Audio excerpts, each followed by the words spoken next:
Ladies and gentlemen, boys and girls of all ages, the Great One Hockey League Sim welcomes each and every one of you to the Season 7 Great One Hockey League Draft, hosted tonight by Ani Escola, Deputy Commissioner and owner of the Turku Finns, and alongside him will be Chewy Canadian, also Deputy Commissioner and owner of the Copenhagen Vikings. The Season 7 Great One Hockey League Draft is officially open. Rome Gladiators, you are on the clock. Evan and Chewy, take it away. Awesome. Welcome in, everybody. Thank you for the awesome introduction, Dave. Great video production as always. Joining me here tonight, different from previous seasons, is Chewy Canadian. How you doing, Chewy? Hey, Evan, how's it going? Thank you so much. Yeah, this is my first time helping you host the draft. Super excited. And big thanks early on to Dave for producing this draft. We've got a sick theme, this gold theme. So we're super excited to see what happens. Yeah, he every year or every season, I say there's no way he can top what he did, and he manages to do it every time. So yeah, well done so far, and I'm looking forward to getting this thing started. Yeah, I see you got the gold tie to go with the gold theme here. Yeah, Nice. yeah. He gave me a heads up a couple days in advance. Called up my dad. I figured he had a gold tie lying around and borrowed that. So There you go. I got the gold yeah. bow tie on the microphone because it doesn't fit. Well, my beard covers it and the mic covers it. So the Yeah. the mic is wearing the gold bow tie. Got the Vegas Golden Knights. Yeah, I just had to go on theme tonight. Awesome. Yeah, you gotta love it. Yeah, so before we get started in here, obviously a new theme, new co-host, another new thing we're doing. This time we've got some paid sponsorships and some partners that we're going to be giving some shout outs to throughout the night. So the first one we've got here in a paid spot for the headline of the draft is the Project X Football League. So Project X is an AI versus AI sim football league that streams on Twitch using Madden 23. Progressions are once a week, just like Gohls, and the games are played on Wednesdays. Season 3 is just around the corner. Still time to join and get in on a team before opening day. So that's one of a few partners and sponsors to shout out here. Well, they're not a partner, but you know what I mean. And yeah, we'll give some shout outs throughout the night to some other ones. And any thoughts here before we get the draft officially underway here, Chewy? No other thoughts. Everyone enjoyed the draft. We have Rome picking first. We know they have a full roster going into the season, so they'll be taking an affiliate here. Do you have an idea who Rome might be looking at to take? Yeah, it's tough when teams have a full roster because you don't know which direction they're going to take their affiliate spots, whether it's a defenseman or a forward. But the mock draft that came out today had them going forward. I've seen some comments in Discord over the last few days whether they're going defense or forward, but should be interesting to see. Do you have any predictions here? Yeah, I mean, looking at the affiliates they already have, I believe they have 3 forwards already and 1 defense. Maybe they go defense. Yeah, like you said, this one's always a toss-up. But either way, we know Triple H has ties to the VHL. He might play it safe and just try to draft one of his old buddies. Yeah, for sure. And with that, the pick is in, and they went with a defenseman out of where is it here? Warsaw Warlocks defenseman Kim Yuhuen. I hope I pronounced that right. That's one I probably should have reached out to ahead of time to confirm. But two-way defenseman originates out of Korea. Played for Norway in the draft showcase, and obviously Warsaw during the season. So that's going to throw North Bay up on the clock here. Do you have any thoughts here on Kim? Had 4 assists during the regular season as well. Yeah. Like you said, 4 assists during the season. Kim was a pretty early joiner as well. I believe they joined preseason or week 1, pretty much right after the draft. So they have a full season under their belt. They're going to get their off-season bonus. And I believe Kim is also one of the VHLers. So I think Triple H played it safe, drafted one of his old buddies, and yeah, solid pick. Kim is was solid and one of the highest overalls in the draft class. Right. Yeah, I mentioned the sponsors off the top. Forgot to shout out the first round sponsors. So we do have 2 sponsors per round in addition to the headliner one and some other partners to shout out as well. So um, first one of our first round sponsors is Access Live. Dave Access produces a show. He also has his own show. So join the party, people, every Tuesday night as Dave Access hosts panelists breaking down the most recent SFL games and news. There's a rumor he might start covering SSF and a certain hockey league we all love. Stay tuned in on Tuesdays on Twitch when he sees you at the tees. So that's one of our sponsors for the first round. Chewy, you want to read off the other one? Yeah, so we got the Simulation Soccer Federation. The Soccer Federation is a simulation soccer league that was created by Eagle Mondavi, I hope I said that right, and Mondavi and Geralt Winkler, with support from Chris Lee and Dave Access. The SSF is a unique competitive simulation league with its progression system, ownership opportunities, multiple opportunities to add silverware to your club's trophy room every season, and its unique broadcast style, where they talk about the important things in life, like what's the best gas station and does pineapple belong on pizza? The important things in life. Sprinkled with some soccer commentary, of course. The SSF is currently in season 2 with 10 clubs in the league and more to join for season 3. So you can check them out on Discord or at their website at www.simulationsoccerfederation.com, and their Discord should be in the chat as well. Awesome. So thank you to those 2 for sponsoring and Project X, and then we'll read off some more as we get into round 2 and 3 as well. So with North Bay here, I don't know if you have it open. Their pick did come in, but we didn't really talk about it. Do you have any predictions if you haven't read the pick yet? I did read the pick, but Okay. I mean, I think it was a pretty obvious one when you saw them trade up. I mean, if we're good to announce it now, I'd say, let's announce the North Bay Mallards take with the 2nd overall pick in the draft, Joey Duncan from the Warsaw Warlocks. And Joey Duncan this season obviously won an award for the best goalie in the minors. He had a .912 save percentage, 74 goals against all season, which I believe was the least amount compared to how many games he played, and a total of 4 shutouts. So congrats to Joey Duncan and congrats to North Bay for finding their franchise goalie. Yeah, and with that, we throw Manitoba up on the clock. North Bay, that was their only opening on the pro roster here tonight, and they traded up to get the guy they wanted. So a great pick, obviously somebody who's been active in the minors for quite some time. Definitely a solid goalie to be making the jump up. Do you have any thoughts on which way you think Manitoba might take this selection, Chewy? Yeah, I mean, we know that 5 goalies need to be drafted. Only one's been drafted so far. You'd think it's obvious they'd take a goalie here. In terms of who, I mean, Shots and Stopper is one of the highest rated. He was pretty much the runner-up this season for the award, and he won it last season. A couple other great options in Baby Deer or Bebe Deer and William Stevens. So I suspect they take a goalie, and I think it really just depends on who they vibed with the most.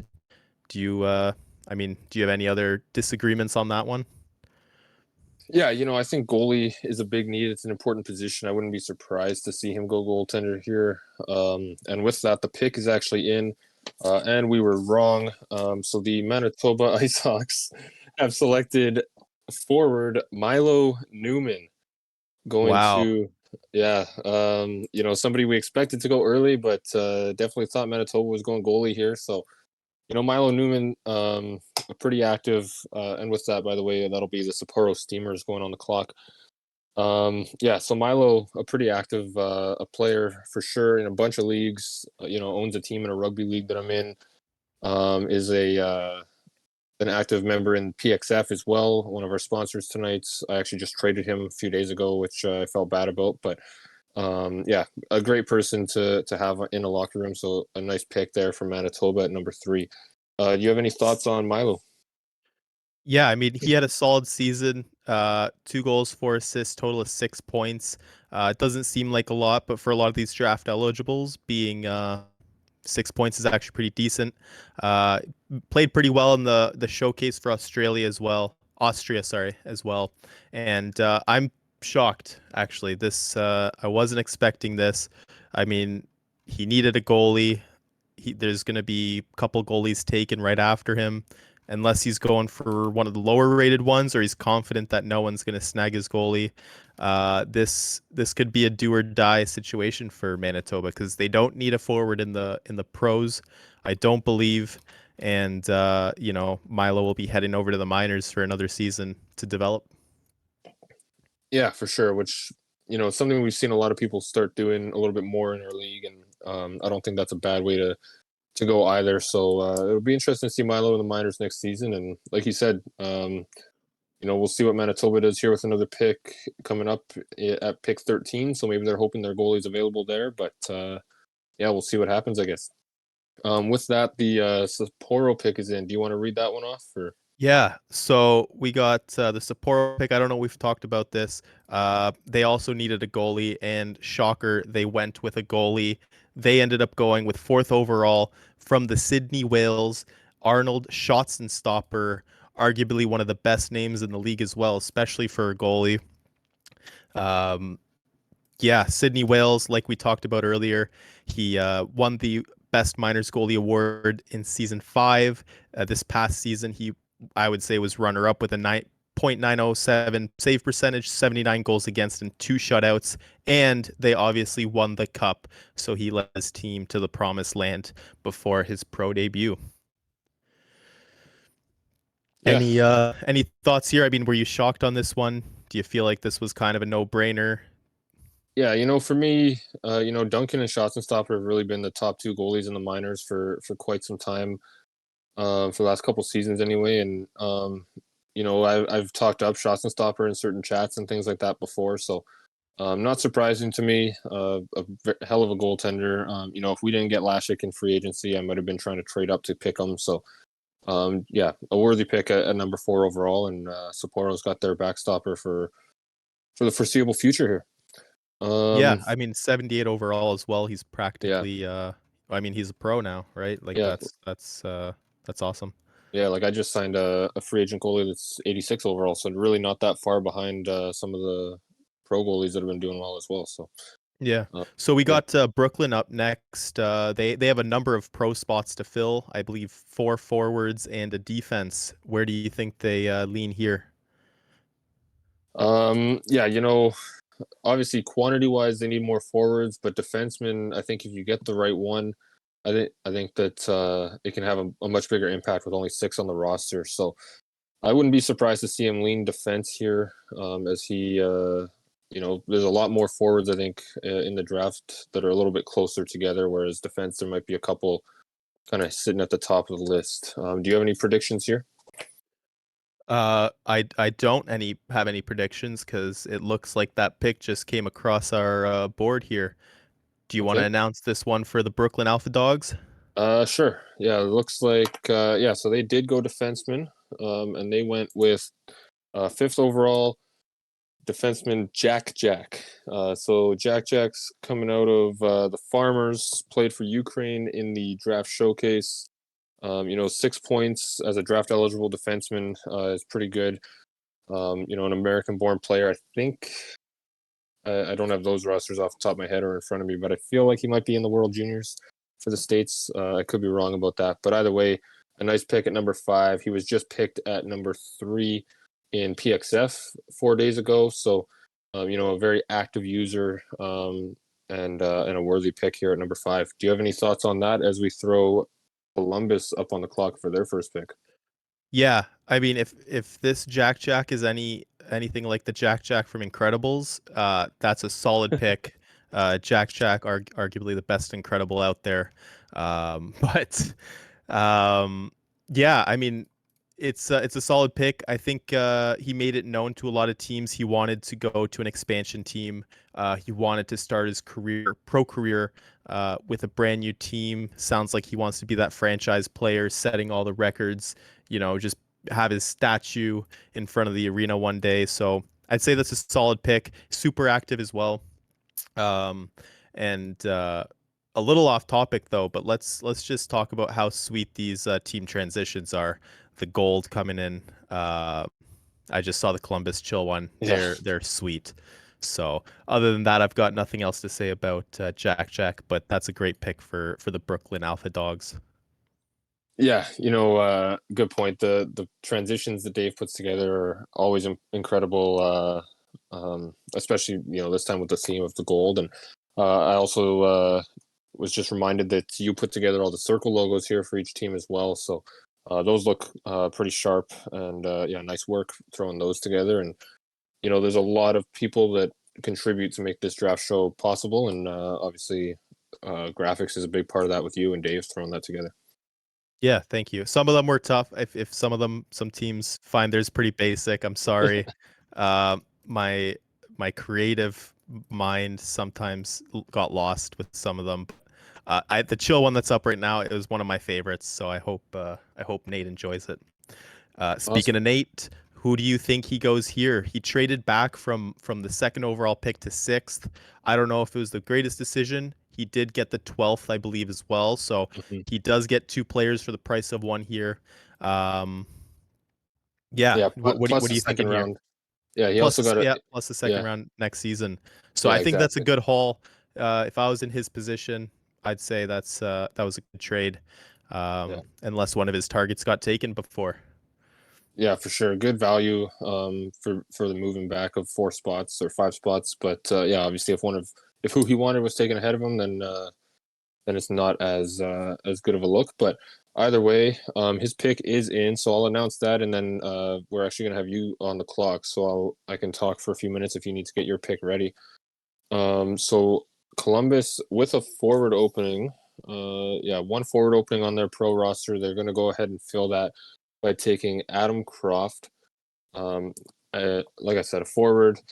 I believe for the Warlocks, if I'm not, yeah, played for Yep. Played Warsaw. for the Warlocks. Yeah, 4 goals, 10 assists. That's 14 points might be the most among draft eligible. It is the Yeah, it most is. among Yeah, draft eligible players. So, yeah, yeah, he's a solid pick here for sure. yeah, absolutely. American-born player, played for the French prospects in the showcase. And somebody that's been pretty active. I think as commissioners, we don't look in team locker rooms too often, but we do keep an eye on the minors locker rooms because there's a lot of questions in those teams. And just seeing him chat in the minors in the Warsaw locker room quite a bit was um, pretty good to see as well. And oh, I missed one. That's why I accidentally overwrote Jack Jack with the Adam Croft pick. There's Adam Croft, and that's going to throw the Vikings up on the clock. Little sheet mishap already, but yeah, great pick.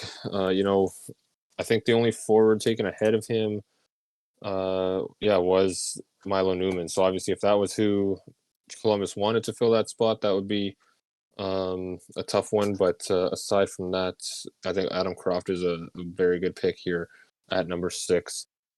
So yeah, looking forward to seeing what Chewy puts together for Copenhagen. They obviously don't have any pro openings, so the board is really wide open to them. Yeah. Who Could do you go think any we take direction. here?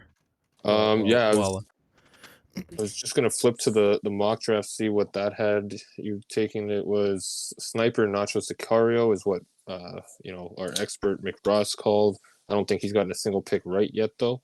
Oh no, he oh, got Jack jeez. Jack to Brooklyn. He got Jack Jack at number 5. That one right. But aside from that, hasn't been his best night, that's for sure. But yeah, he's got you taking Sicario. So could go that way. Defensemen. There's a couple big defensemen on the board. A new one who joined recently, pretty decent overall though, and was an early pick in PXF a few nights ago. So I'm interested to see which direction you guys go with this pick. Yeah. This was a tough pick. We had quite a number of players on the board.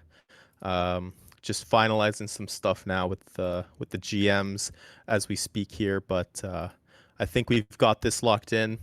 And yeah, big shout out to I don't know what I was going to say there. Anyways, with the 7th overall pick, the Copenhagen Vikings are happy to select from the Iceland Ice right wing sniper Nacho Sicario.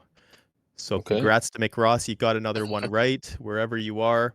And yeah, we selected Nacho here. Super happy with this pick. He's actually my owner in the SFL. So shout out to him. And yeah, he's Iceland Ice. Played a full season, I believe, in the league. Hails from Mexico as well, which is pretty sweet. We only have a few Mexico-born players, Trev Lopez being one of them, and 4 goals, 5 assists, 9 points in the league. And next up, we got the Tennessee Black Bears on the clock. Yeah. So real quick on Nacho, you mentioned Mexico. Obviously, I just did the World Cup rosters and World Juniors rosters and all that. So I had all the players divided by place of origin, and I'm fairly certain there was only two Mexican. You know, it might be three Mexican players with Alejandro. I think being the third one, Julian Alejandro. Oh So yeah, that's true. I think he's Mexican. Just either way, two or three Mexican-born players in the league. So yeah, nice to see some diversity and outside of Canada and the States, no real other country has a foothold. There's just so many countries on represented in our player base, which is great to see. While Tennessee's on the clock here, we do have a shout out to make here. It is one of their owners, CGQ. It's his birthday tomorrow. Apparently, he's celebrating it tonight, which is why he's not able to attend the draft. So huge shout out to him. Happy birthday. I don't know how old he's turning or anything like that, but happy birthday to CGQ tomorrow. Hopefully Tennessee does well in the draft, gets you a nice birthday present here. Do you have any thoughts which direction Tennessee might go with this pick here, Chewy? Just looking at their roster, they do have a D spot to fill with the trades they made. So I mean, I think it's pretty obvious they go with the defense. Which defense they go with? They have a few offensive defensemen already and a few defensive. Maybe they go enforcer. Maybe they go two-way. Either way, the Tennessee Black Bears build on offense. Looking at that squad, and yeah, I mean, it's defense. Which one they go with, tough to say. There's so many good ones on the board.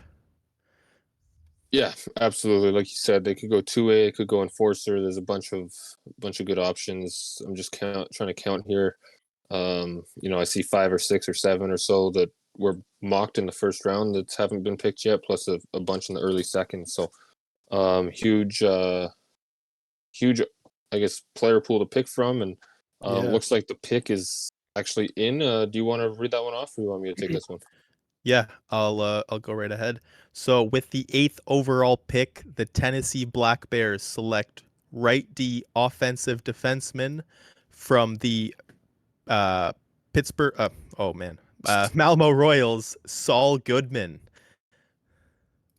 Sorry about that. I was looking at the new teams, but yes, congrats to Saul Goodman getting drafted 8th overall. This is an interesting pick because he is the only draft eligible player that made the All-Star game for the Miners. So he'll be getting a nice little boost this offseason.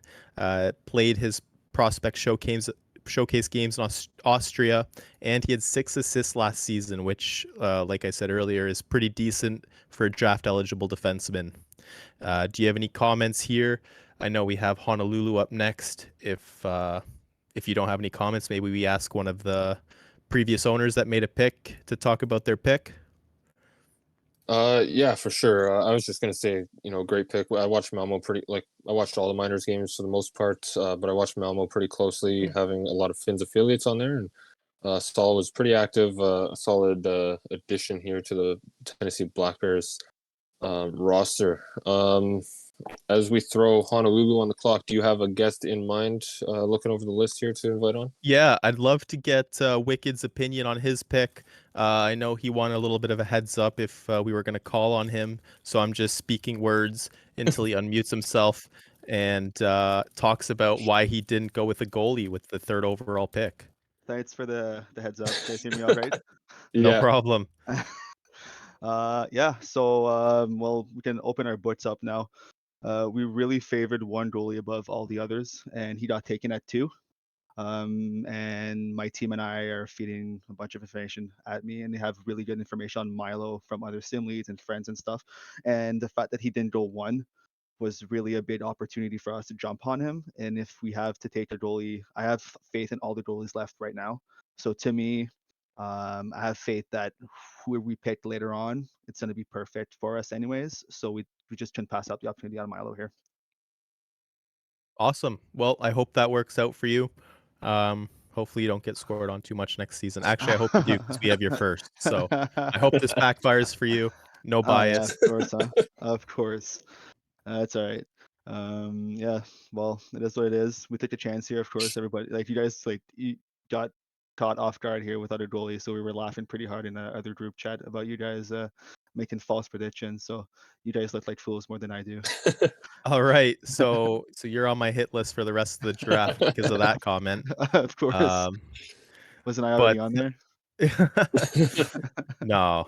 So yeah, like we said earlier, we got thank you by the way, Wicked. We No got problem. Honolulu picking up. They have to fill a couple spots here, 2 forwards and a defense. They already have a number of rookies on their squad this season.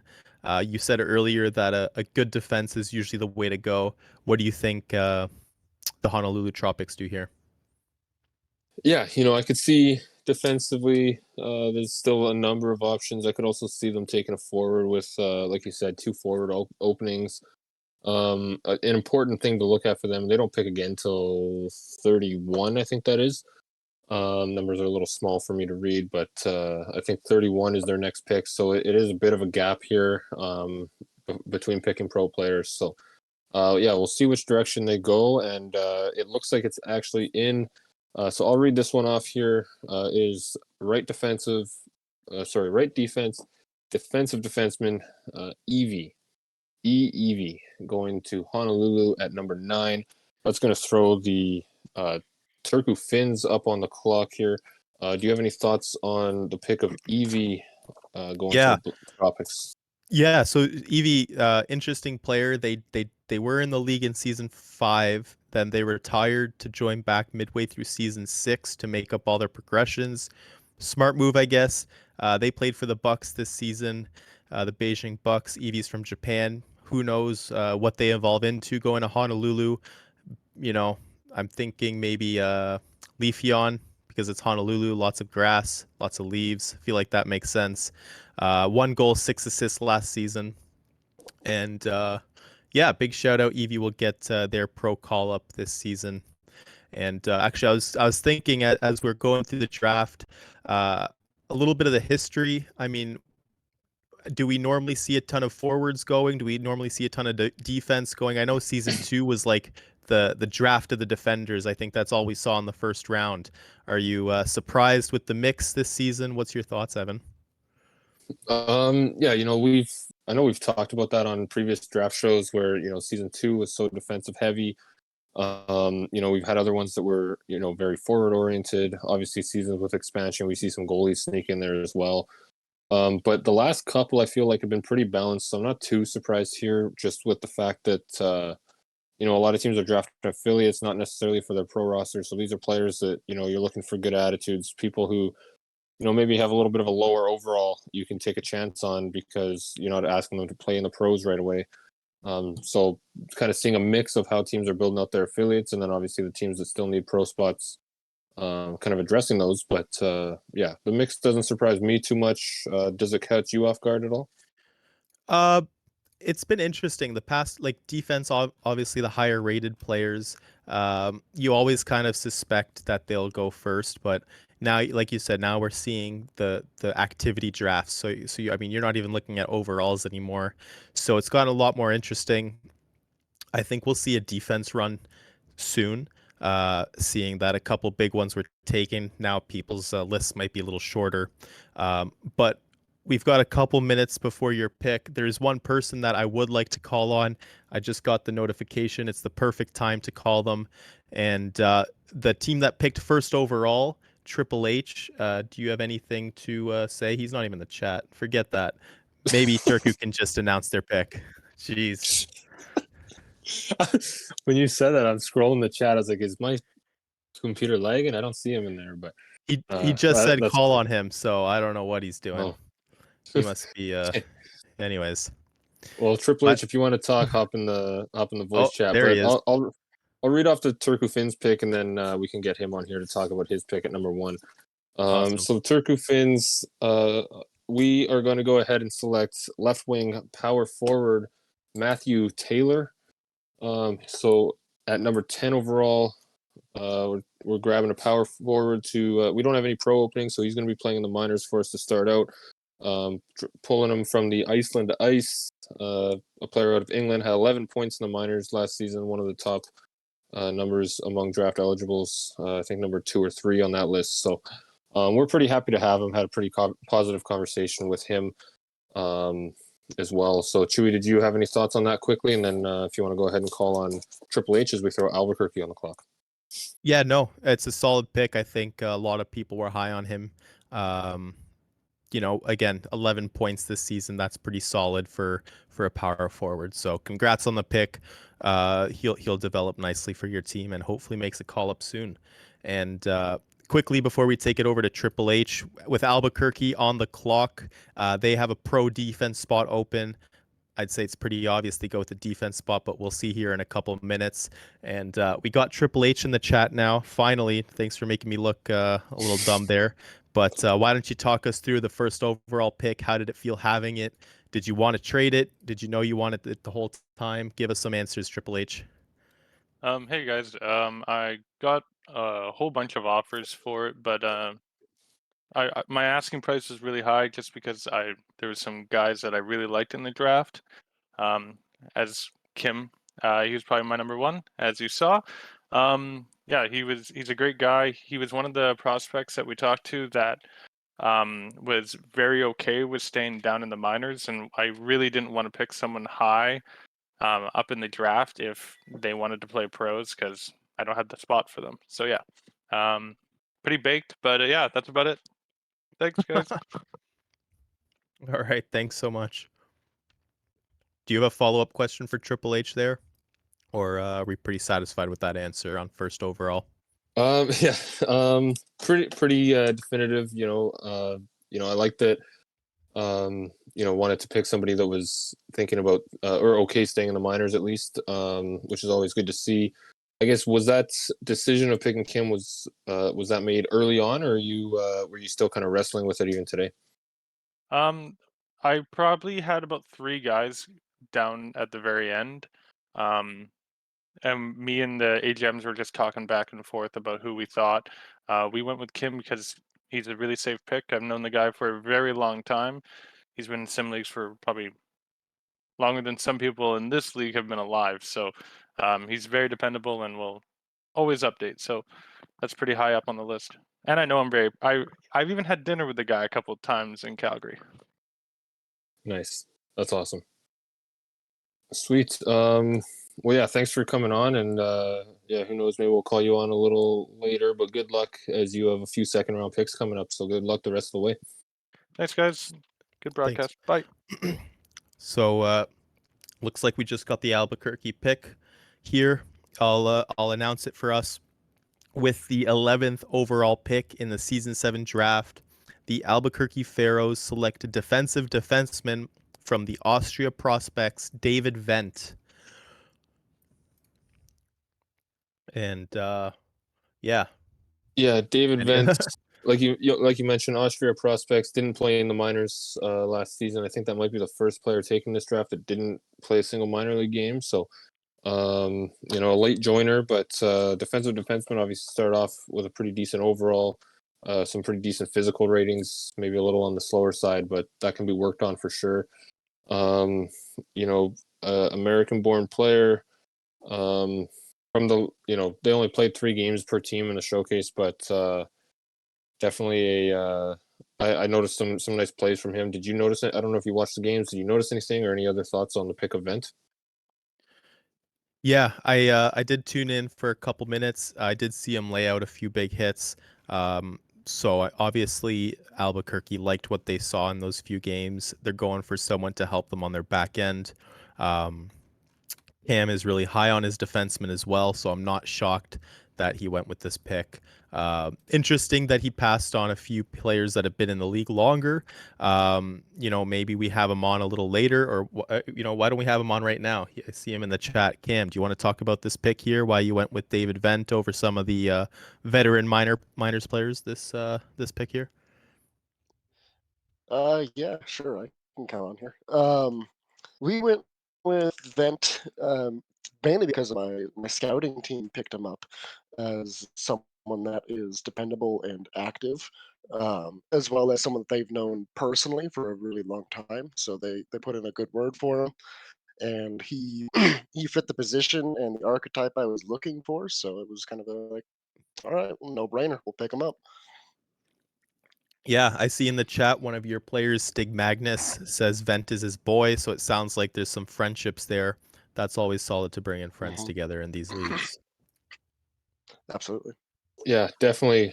Just one follow-up question here before we get the next pick right off. Were you, I guess, were you always thinking going defensive defenseman here, or was archetype kind of wide open for you guys heading into this pick? Or Um, we had one or two archetypes we didn't want, and we were looking for defensive defenseman or offensive defenseman, um, and with some of them kind of getting picked up a little bit earlier than I would have liked, it left us with two choices, and I went with the personal connection over the other guy. fair enough. Awesome. Well, yeah, thanks for coming on here. You have another pick in a few slots here, so good luck with that and the rest of the Thank way you. here. Yep. Awesome.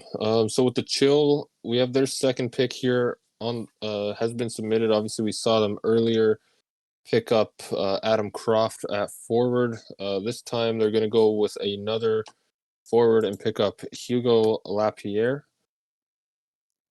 Hugo from where is he here? The Beijing Hugo, Bucks. yeah, from the Bucks, played for France in the showcase and had 11 points this season in the minors. So if I'm reading the right line there, but yeah, any thoughts on the Lapierre pick here, Chewy? Yeah, I think McRoss had them going second for the Chills pick before they traded it. So kind of funny how it turned around that they were still the Chills pick on the 12th pick that they traded from the second pick. That was, if you follow what I just said there, it's a pretty sweet, pretty sweet outcome. A couple interesting things. He's from France, but played on the Austria team when there was a France prospect team. Doesn't really mean much. Just thought that was interesting. Yeah. But yeah, they went with a playmaker. I think it's a solid pick. He's pretty active as well. I mean, I'm not shocked by this one, and yeah, I believe that's the Chills. Like they don't have a pick for another while here, so that's a solid pickup. Yeah, And, yeah, actually quite a while till not till the third round, I think, for their next pick. Yeah. Yeah. Oh, go ahead. Oh, I was gonna bring up Manitoba. I'm ready to lay a little fire down. Sounds good. I was just gonna say on the Lapierre being French, playing for Austria. There's a few situations like that. Obviously, a few European guys in the draft. Schottenstoffer actually lucked out when I did the randomization and ended up as an Austrian player on Team Austria. I don't know if there were any others that lucked out like that, but yeah, kind of an interesting little dynamic there. All right, let's hear the fire you got to spit at Wicked to get revenge No, for his comment. I'm just here thinking, they better go goalie here. I don't know. It seems like they're just gonna get scored on a lot this season. But like I said, it doesn't matter to me. I hope they go goalie, but if they don't, let's see who they pick. But while we're waiting for that pick to come through, we talked about the Simulation Soccer Federation earlier. You're in that league, Ani. How are you enjoying it? It's good. I was in it a while ago when it first kind of started up, and then they took a bit of time off, and I got once they've kind of rebooted, I got probably 6 or 7 people messaging me, or maybe closer to 5, but either way, a bunch of people messaging me to join back, and eventually I caved because Matt was probably messaging me every day, and yeah, it's been fun so far. The games are fun. When I don't often get to listen to commentary on Sim Sports because I listen with the sound off a lot. But when I do listen, they're talking about some funny stuff and listening to Dave and Wink and Eagle and whoever else kind of chat about random stuff is a lot of fun and very entertaining. So I enjoy the league. There's no progression each week. You just kind of check in, and then at the end of a set time frame, you progress. So a bit of a different setup that way, but I've been enjoying it so far. I don't know if you're in it or not, Chewy, but Yeah, I was in it with before their like shutdown originally, and I did join after the reboot. Unfortunately, timing wise, I just didn't. I know there's no progression every week, but um, I like to commit to my leagues. I just don't feel right not even like watching it. But it's run by awesome people. I'll probably join back one day. I know they kind of merged with a bunch of other soccer leagues, or I guess they took over a bunch of other soccer leagues. So they have a pretty good pool of people. The team I was on was the team you were on. Probably one of the best teams there, but just needed oh, someone's oh, geez. I think he just made Dave choke on his drink. Yeah, I don't know. I don't know what he's talking about, but we're running we're running low on the clock, and I'll announce this pick. And looking over here, just checking the goalie list. Oh, would you look at that? With the 13th overall pick, the Manitoba Ice Hogs don't pick a goalie, but they go with Hamashi. I think it's a Hamashio or Hamato Michelangelo, Teenage Mutant Ninja Turtle legend.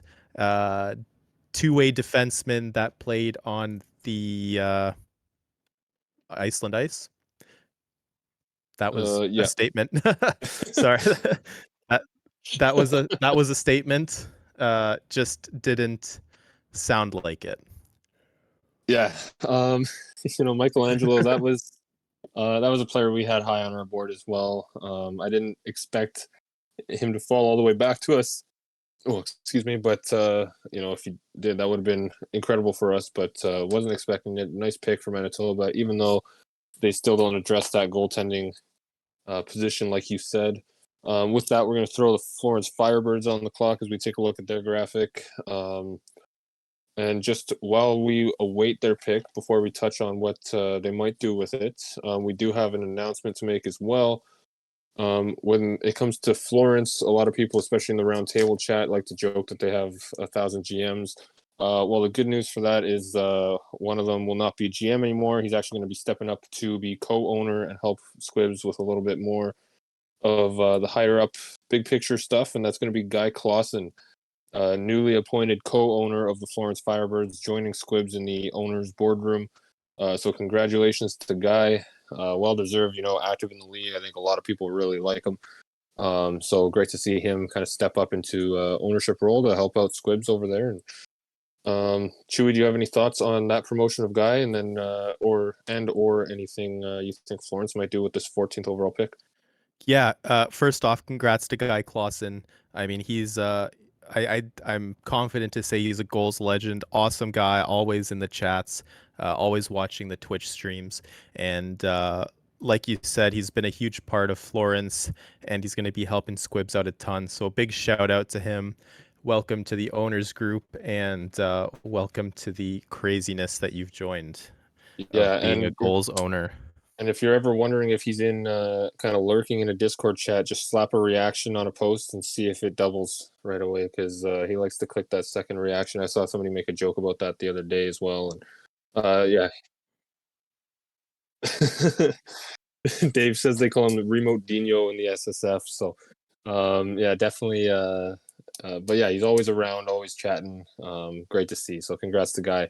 So yeah, back to their pick. Do you have any thoughts here at 14? Yeah, so they are a team that needs a pro forward. Looking at their roster, they do have a ton of playmakers and a ton of snipers. They struggled defensively early on, so if they go with a defensive-minded forward, I wouldn't be shocked. But they're also really tight up against the cap, and yeah, so it's going to be interesting. They're a little bit locked in on what they need. I'm curious to see who they take here. But with 2 minutes left, and as I speak, the pick is in. Do you want to announce this one, Evan? Yeah, I don't know if you looked at the last name and tried to kick it over to me. Today I've had some pretty rough ones to try to pronounce in Savile or PXF over the last couple months, but I'll give this one a go. This was the only one I thought about looking up ahead of time, but so it's going to be with the 14th overall pick, two-way forward, left wing, Sean Gilkovicic. Probably, yeah, absolutely butchered that. No, probably there. Just butchered that. Yeah. Gilksevic Vocic. I could say all the syllables, but if you're missing a C in your player's name, this guy probably took it from you.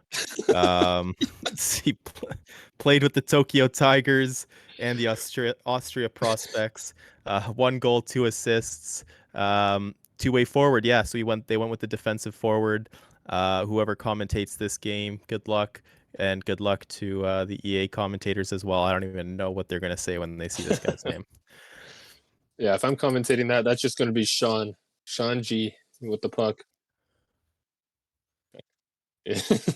Yeah, it's a tough one, that's for sure. It's although at best it's the second hardest one I've had to pronounce on a draft show in the last couple months. So I'm going to count the blessings on that one. But yeah, definitely an interesting name, and somebody who was active on the Tigers, and obviously Florence has some pretty close ties to the Tigers when we did have affiliate teams last season. So not surprising to see them go to that well and pick up an active player.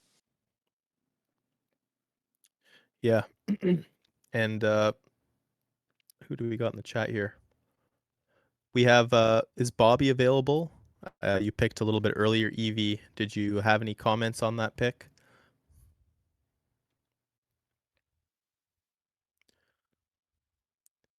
If not, that's cool. So next up, we got the Albuquerque Pharaohs. They filled up their pro roster. Now they're loading up on they're loading up on affiliates. I'm sorry. They don't have any in the system. Like we talked about earlier, this is probably a toss-up. Do you have any first guesses who they'll take here? Yeah, this could go a number of ways. Obviously, they don't have any affiliates, so this is kind of what we were talking about earlier, where it gets so tough to predict. It could be, they could go another defenseman. Cam did mention when we had him on earlier that he was between 2 for the pick at 11. So maybe the other one's still available, given only one defenseman's been taken in between.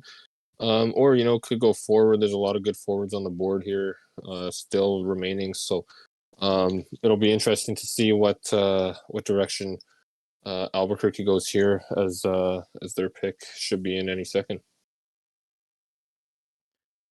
Yeah, and as you said that, with the 15th overall pick, the Albuquerque Pharaohs take lefty offensive defenseman Rev Holiday from the Iceland Ice, posting up a whopping 2 goals, 7 assists, 9 points in the minors this season. He was, I'd say, one of the top defense prospects in the draft pool, one of the more active ones as well. Do we have any comments on this one, Evan? Are you surprised they went with another defender, or do you think they just love their defenders? Their D. They love their D in Albuquerque. Yeah. Yeah, got to be. Don't want to get muted by Twitch by steering too far down that path, but definitely, yeah. The more I look at it, I'm not surprised, because when we had Cam on a few minutes ago, he said there was, they picked Vent, but they're between 2 picks at that spot, and he did say they wanted a defensive defenseman or offensive defenseman. The only defenseman to go between those picks was a 2-way, so this must have been the other one they were debating between at 11. So not really a surprise from that aspect as far as positionally. And then Rev Holiday, as soon as they joined the league, hella active right off the bats, chatting in Twitch every day. It slowed down a little bit when the season ended, naturally, less games, stuff like that, but during the season, all over the Twitch chat every day, the minors were playing, steering up conversation for the first number of weeks after joining. So definitely a worthy first-round pick here based on that activity level. And like I said, slowed down a little bit at the end of the season, naturally. So hopefully that picks up again as the season starts up in a couple weeks here. Do you have any thoughts on that, or what Jacksonville's going to do with these back-to-back picks? No, I think that's a pretty solid pick for Albuquerque. I just I had to look away for a second because my house temperature is set to 9 degrees Celsius, but it's hot for some reason in the basement. I had to take my Chewy robe off. 9 degrees Celsius is real numbers. The rest of the world uses it. I don't know why Fahrenheit's a thing, but Jacksonville, that's pretty solid, having 2 back-to-back picks in the draft. They don't need to fill any pro spots, but they also have completely depleted their forwards in the minor system. They do have C. Demp, still repping the defenseman Miners in Jacksonville, and I mean, they could go split here with a forward and defense. They could go two forwards. We know they're strong offensively, so um, with 2 minutes and 50 seconds on the clock, it looks like they made both their picks. Why don't you take one? Well, we could take both of them, or you could take both of them. Whatever you want to do here. Yeah, I guess I'll read them off and then see if you want to comment on one or both of them specifically. So first up, we got at number 16, pardon me, number 16 overall. We're taking a look at Sailor Mars, left winger. Sailor Mars comes from playing for the Snowhawks, played for Austria in the showcase, and comes out of Japan. And had 10 points in the season. I don't think he even played a full season either, if I'm not mistaken. I think they joined. Well, I mean, most draftees didn't, but I think they joined kind of partway through the season. And to put up 10 points is pretty solid for sure. Their second pick at number 17, they went with Nathaniel Friedman. If I could actually type, we'd get the full name in there instead of just half of it. There it is. So Nathaniel Friedman out of played for the Royals in Malmo, an Israeli player, one of a few Israeli players we've got in the league, and played for Austria in the showcase as well, and had 9 points himself in the minors, 5 goals, 4 assists. Any thoughts on those? A couple high-producing minor leaguers joining the Jacksonville system. No, I mean, I think it's pretty obvious how they build their team, offensive minded. Not surprised they went with these two players. Sailor Mars pretty active in the league. I believe they were here before as well as under another name. I can't recall it right now. And Nathaniel Friedman, I don't have too much information on them. The name sounds familiar, but either way, I know they do their homework on their picks. So, I mean, the Sailor Mars is a great one, and I'm sure the Nathaniel Friedman is as well. Yeah, absolutely. You know, Scurvy does pay close attention to the minor leagues and likes to help out the players there as well. So, yeah, a couple nice picks here as we throw the Black Bears back on the clock. Any thoughts which direction Tennessee might be heading here? Actually, before I go on to that, one of my sources just came across my phone. It sounds like Friedman is one of the friends of Letterman on the team. Israeli mafia is what I'm told. So pretty. This is what I've been told. I hope the mafia doesn't come after me, but pretty sweet, I guess, that they're all going to Jacksonville, and surprised they're not all going to Miami Maccabees considering their background. But with Tennessee here, 18th overall pick. I don't know. This is their first affiliate. They got to replenish the system. Tennessee's super forward heavy, so I'd recommend them go defense. I think they will go defense, but I guess we'll see what happens here. Do you have any other thoughts on this pick? No, just kind of what you mentioned. They filled their one pro spot earlier, so really could go any direction. And actually, the pick has been made, so I'll go ahead and read that one off. And you predicted defense. It's another one of those cases that Wicked was teasing us about a little bit off. They did go forward, and that's going to be Thomas Leclerc, center. Played for the Sydney Whales last season, a very active player in the minors. So nice addition for the Tennessee Black Bears affiliate system. And that's going to throw the Miami Maccabees on the clock for 2 picks here as we see back-to-back picks for another team here. There's a few of those throughout the draft. Any thoughts on that pick of Leclerc? No, this is a solid one. Thomas Leclerc is pretty active in the league, played on a championship-winning team. I think they've brought up wanting some staff roles as well, or they're interested in a staff role. So we know Tennessee has multiple owners and quite a number of staff on the team. So not surprised they want to keep building that up. Other than that, nothing else really to comment here. It's a solid pick. And we got Miami with 2 picks. This is one of the teams that need a goalie in the draft. I think there's some personal connections with some of the players. or personal connection with one of the goalies with Potty. So if they go with that player, I wouldn't be surprised. But they may also try to let him drop a little further. Miami has, I believe, a number of picks in the second round as well, so they could take a chance. And with their other pick, they do have a few other pro spots to fill. They have a forward and a defense spot. They're light on forwards this season, so I'd say they go forward there. Yeah, and as you were talking there, the picks did come in. Did you want to go ahead and read those ones off here? Yeah. So with the 19th overall pick, the Miami Maccabees select goaltender Douglas Brown from the Malmo Royals. And yeah, I mean, they filled up their goalie spot. Like I said, there was a personal connection with a goalie, and it was Douglas Brown. I believe they ran a podcast in another league prior. And yeah, solid pick. He gets a good goalie to fill his needs. And with the 20th overall pick as well, Miami selects lefty Ricky Spider or Cider. I think they spelt it wrong. Spider. It's Spider. So sounds like they need to get their spelling right. We might have to dock them some points for that. Maybe take away some picks. Take away some picks. But Ricky Spider, defensive D, newly joined player as well. Played on the Norway prospects, and we don't have much info on him because he only played 3 prospect games. But we have Sapporo on the clock, and we have Potty in the chat. Maybe Potty wants to talk about these few picks here. We know Potty's got a knack for talking. Potty. Yeah, man. Yo, I do got a knack for talking, and I've got a knack for selecting, the illest goalies in the league right now. Douglas Brown coming in.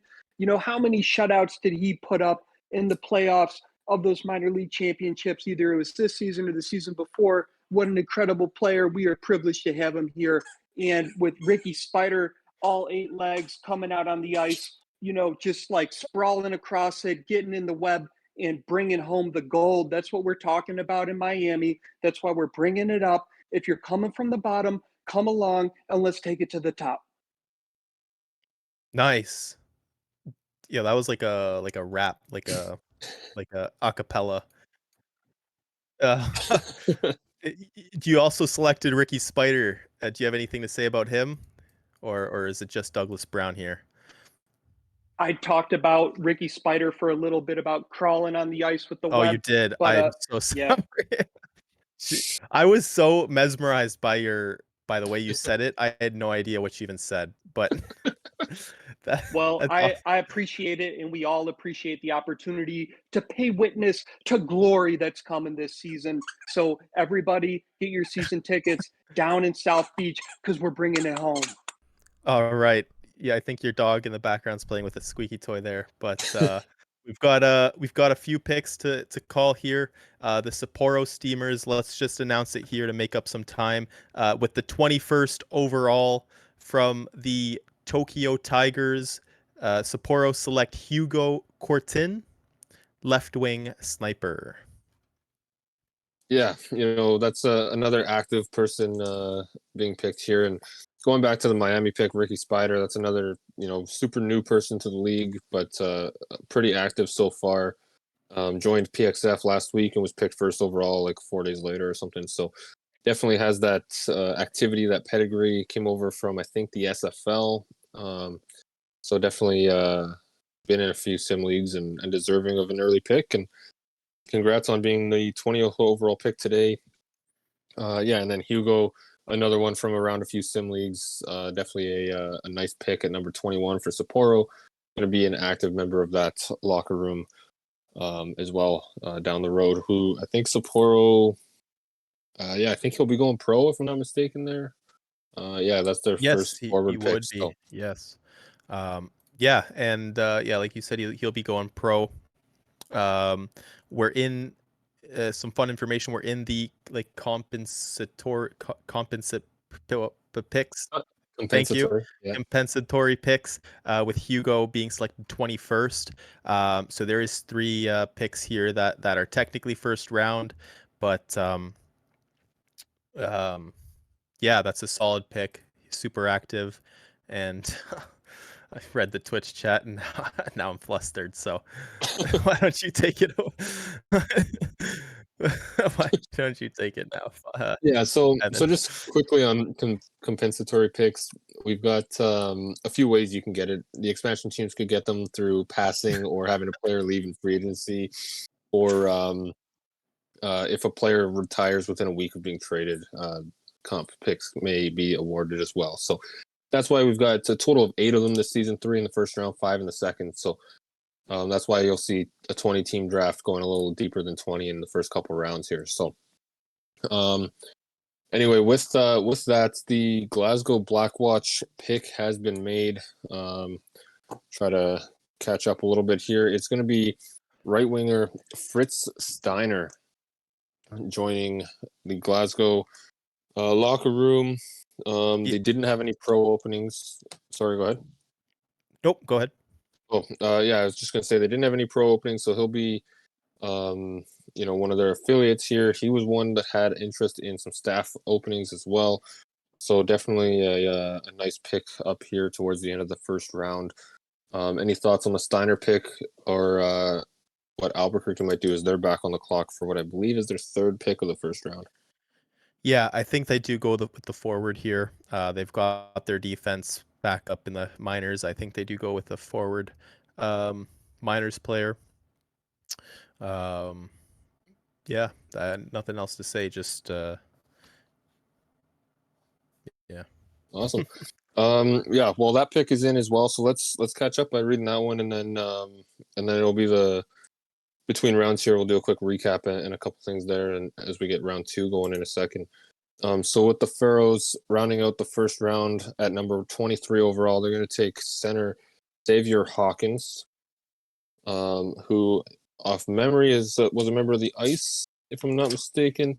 Flip to it here. Yeah, member of the Ice, coming out of Puerto Rico, played for Norway in the showcase and had 7 points in the minors last season. So another nice pick here to round out the first round. Any thoughts on that as we close down round 1 on the season 7 draft? As we close down round 1, I just want to give one more shout out to Axis Live, and a big shout out to Dave for producing the draft. Check out his Axis Live on Tuesday nights. It's a sweet show, great production, talking about the SFL and talking about the SFL. Stay tuned Tuesday nights for Access Live. But yeah, Xavier Hawkins, great pick. I know they were active throughout the season. They fill up their forward spot, and yeah, just a solid pick for Albuquerque. And now we're moving over to Rome and they have the first overall pick in the second round, just like the first round. And do you have any thoughts where they go? Do you want to talk about some sponsors for the second round that we just switched to? Where do you want to go from here, Evan? Yeah, for sure. Yeah, so like you said, Access Live, just a quick shout out to Access Live and SSF as they sponsored round 1, which we now finished. I'll do a quick round 1 recap, I think, and then we'll read off the sponsors for round 2 and then get going from there. So the first round started off with Kim Yo-Wen, then Joey Duncan to North Bay, Milo Newman to Manitoba. Sapporo takes Arnold Schottenstopper. Brooklyn with Jack. Columbus takes Adam Croft. Copenhagen took Nacho Sicario. Tennessee took Saul Goodman. Honolulu took Evie. Turku went with Matthew Taylor. Albuquerque takes David Vence. Columbus, Hugo Lapierre. Manitoba, Hamato Michelangelo. Florence, Sean G. Albuquerque, Rev Holiday. Jacksonville took Salem Mars and Nathaniel Friedman. Tennessee, Thomas LeClaire. Then Miami, back-to-back, Douglas Brown and Ricky Spider. And then Sapporo, Hugo Corten, Glasgow, Fritz Steiner, and Albuquerque, Xavier Hawkins. So that's what we saw in round 1. As we roll over to round 2. Did you want to go ahead and read off the first of our round 2 sponsors, and then I'll read off the other one? Yeah. So with our round 2 sponsor, we got the Big Time Players Simulation Basketball, or the BTP. Big Time Players Simulation Basketball is a simulation basketball sim experience unlike any other fully customize your player and control their career as a pro. You can also become a legend off the court with head coach, general manager, or owner roles available. Be sure to follow BTP Basketball on Twitch and all across social media platforms. BTP, a proud partner of Gohls. Awesome. Yeah, and then with the other spot here, kicking off round 2 sponsors, we got the USFA, United Sim Football Association, which is a subscription simulation league based on American football where you can create your player or players and live out their legacy. They use Madden 22 as their engine and currently have 10 fully custom teams modded into the game. Whether you want to be a star QB on the last drive to take the lead or that hybrid safety lurking to get that big interception, the USFA has a home for you. With over 25 builds over all positions except for O-line, you have the ability to build the legend of your dreams. Our community is growing each day, and as more talent signs up, we go live nearly every day on YouTube and or Twitch to put the players out on the gridiron. Can't wait to see you there. So thank you to the USFA and BTP for being partners of Gohls, both of them for quite some time. USFA since they started up, I think a number of our seasons ago. So huge shout out to those two leagues, and yeah, we'll get into round 2 now. Where do you think Rome's going with this pick? Yeah, so the pick already came across, so there's no point in guessing. I think we should just announce it here. They are filling up their minors team though, which is awesome. They're going to practically have a full minor squad with the amount of affiliate picks they have. But with the first overall pick in the second round, the Rome Gladiators take Hiroto Ichiri, sniper from the Bucks. They had no points because I believe they only played 3 games in the minors this season, but they've been active since joining, so it's a solid pick for someone who could develop in the minors for a few seasons. Absolutely, super active since joining up here, and that's going to throw Boston on the clock here with the second pick of the second round, number 25 overall. So, yeah, not surprised to see Ichiri go early, even though only playing 3 games in the minors and then obviously those 3 showcase games. I wouldn't have been surprised to see them sneak into the first round. They do slide just outside it to Rome here, who picks them up as an affiliate. I think that's going to be a great pick for them down the road. Do you have any thoughts on where Boston might take this one? Just looking here at my notes that my producer printed out, it says Boston doesn't have any pro spots available. They do have an affiliate forward on their squad, Robin Sparkles, How I Met Your Mother legend. Yeah. I imagine they go defense here, but looking at their forwards in the pros, they're a little weak on depth there, so they could also go with a forward to have some backups there. And uh, I don't know how to respond to that. Anyways, as the pick comes through here I'll announce it quick. With the second overall pick in the second round of the Season 7 draft, the Boston Buccaneers take David Pasternak, sniper from the Sydney Whales. David played on the France prospect team, hails from Czech, 3 goals, assists in the season with a total of 9 points, a solid scorer to take in the second round. I feel like we thought this guy could go in the first, so a great pick for Boston. As one would say, it was a steal, maybe the steal of the draft. Who knows? We'll find out in the next few seasons. But any comments here from you, Evan? Yeah, Pasternak, that username is McGritty for anyone familiar with that. Pretty active in a few other leagues as well. So a great pick here in the early second round. Somebody, like you said, could have been a first round pick as well based on that activity level. So yeah, we're going to see Alaska on the clock here.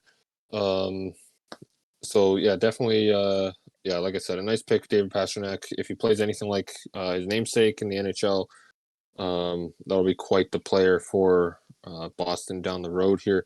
With Alaska on the clock, a couple things. First off, just wanted to a message from Krieg to all the viewers. As our commissioner, he wanted to make sure you all know how much he loves you guys for making the league what it is today. That includes the badass draft production by Dave Axis, and then Rose and Doug for all that they do behind the scenes. Huge shout out to them, plus all the owners, the viewers, the players, everybody that make this league possible. On top of that, we had another shout out related to Krieg. Did you want to go ahead and take that one there, Chewy?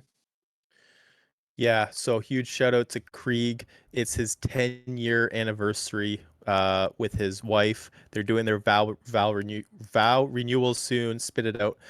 And his buddies and her friends wanted to do the wedding experience. So he's on his bachelor party right now this weekend. Right now, he is on a boat. He's on a booze cruise. So big shout out to Krieg and congratulations for 10 years with Heather. And, you invited a few of us to the vow renewal. Sorry we can't make it, but we'll definitely have to meet up and party with you guys soon. Yeah, absolutely. Huge congrats to both Heather and Tom Krieg there. So 10 years is quite the time to be together, and hopefully 10 of many for them. So congrats to them. With Alaska's pick, it is in now. Did you want to go ahead and read that one off? Yeah, so with this pick, as I pull it up here, the Alaska Arctic Wolves take Bell Cranell, playmaker on the Norway Prospects. Great pick here. Young forward taken for them. They have no pro spots to fill, minus a goalie. So a little surprising they didn't go goalie here. It looks like a few teams are pushing that back. But Bell Cranell and Krieg vibed pretty early in the general chats from what I saw. So it sounds like he's building a team of friends still, because that's what Alaska is focused on. So it's a solid pick for him. Gives Bell some time to develop in the minors as well. Do you know much about this pick here in Bell? I know they joined pretty late in the season. Yeah, it's as by the way, Copenhagen is on the clock. Up next for anyone watching. I'm just gonna mute myself here as I discuss final things here. Sounds good.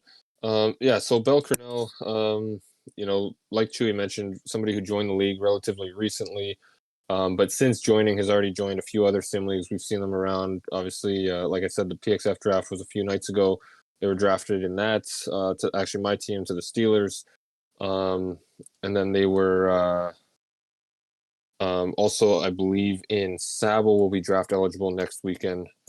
As well, or not next weekend, whenever that draft is, which will be in 2 to 3 weeks. But been joining leagues, been active, which is great to see. It's a build that seems pretty successful sometimes. A smaller playmaker forward that can put up a lot of points. The 129 pounds, I think, is what his weight is.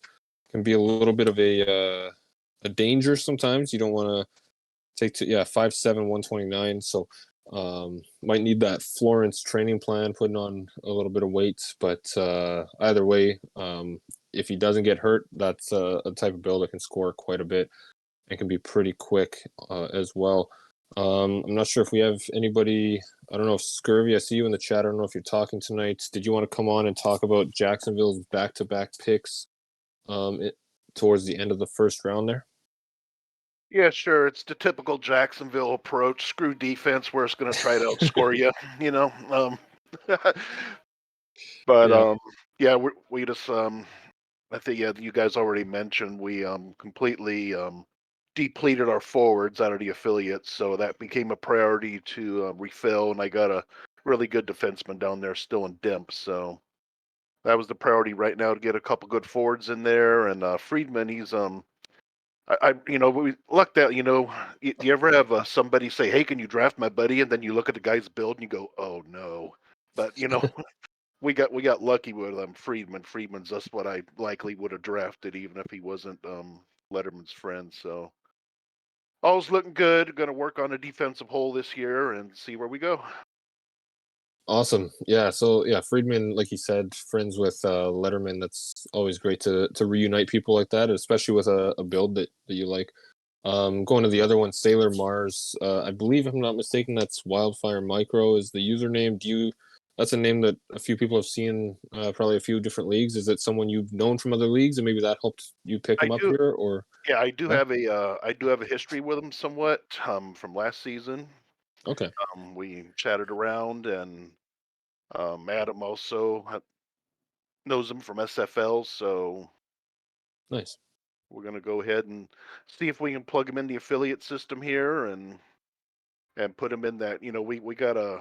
We got a really good lineage of snipers we bring up through our system, and we progress them carefully, and they really make an impact when they get in the pros. And I think Javid Storm's going to follow that this year and challenge for Rookie of the Year. Awesome. Yeah, hopefully Mars can continue that lineage for you guys, and definitely a nice pick and somebody that you see actively, almost every day saying good morning or good afternoon or something in the chat. So you love to see that. So nice picks, and yeah, good luck the rest of the way with this draft in Jacksonville. Right on. Awesome. And with that, it looks like the Copenhagen pick is in. Chewy, are you back? Did you want to read off your selection? Yeah, I am back. We were just going through a couple trade offers that came in for this one. But we are happy to announce with the 4th overall pick in the second round, we are taking David Lorenzo, left D, offensive D from the Malmo Royals, Norway prospects, and from Colombia with 3 assists last season. Thought it was pretty cool. We got a player from Mexico in our first round. Now we're getting a player for Colombia. We're adding that Latino, background into the team in Copenhagen, and yeah, super happy with this pick, and excited to have David Lorenzo join our minors team. Yeah, and that's going to throw the Florence Firebirds up on the clock as well. So yeah, nice pick with Lorenzo. That was somebody that we looked at a little bit. Obviously, played for Malmo last season. So someone that, as like I said, with the Finns affiliates on that team, paid a little bit closer attention to that team, and saw a lot of activity out of them. So definitely a solid selection there going to Copenhagen. Any thoughts on where Florence might take this one? They have to refill their minors affiliates. They've filled up their pros. They have a defense already down there, so I suspect they go forward here. But while we got Florence on the clock, we actually have a trade to announce that occurred. Well, the picks are later in the draft, Yeah, but we've that's got why some I've been holding time it here. off. So let's announce this pick. This trade. Sorry. Brooklyn acquires the season 7 2.14, so the 14th pick in the second round, and Florence acquires the 22nd pick in the second round and the season 8 second from Brooklyn. So it looks like Brooklyn moved up in the draft. They have a target in mind, and they're hunted for it. Yeah, for sure. That's yeah, Wicked sent that trade to me a little while ago. Figured we'd wait till we had a time to announce it since it wasn't for a bit. So thanks for jumping on that. Yeah, nice little trade up for Brooklyn. We'll see if it works out for them. Still a little bit of ways to see if they get their target, but definitely good to see teams being active and moving to try to get the players that they've got in mind. So awesome.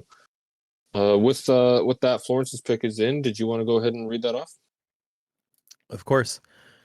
With the 5th overall pick in the second round, the Florence Firebirds select Van Duff. They did not play in the minors last season. They are a new player. I have no minors team to announce, but they did play on the Ukrainian prospects. He is a right wing sniper. So looks like Florence adds to their minor system, another forward, another scorer, just what Florence needs. So a solid pick for them. It sounds like they're drafting based on activity because they didn't. I mean, they didn't play much in the minors, but not as shock as we're seeing that happen a lot more now in these drafts. Yeah, and this is the kind of time where you start to see it a little bit more as we start to get into the second round. You start to see kind of people reaching for activity versus established performance.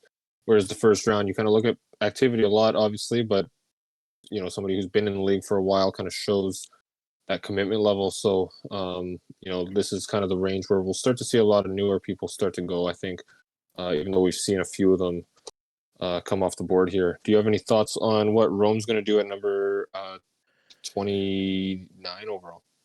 Yeah, let's take a look at their minors, their full minors team. What holes do they got to fill? Pretty much just a goalie, really. They've pretty much rostered, a second team. It's really a toss up between forward or defense, really. I don't really have a clue what they go. Knowing how Triple H has drafted in the past, probably a friend from other sim leagues is what I suspect he does here. Yeah, for sure. And with that, we do have the pick is in. So they're gonna go ahead and take right winger Alex Winters.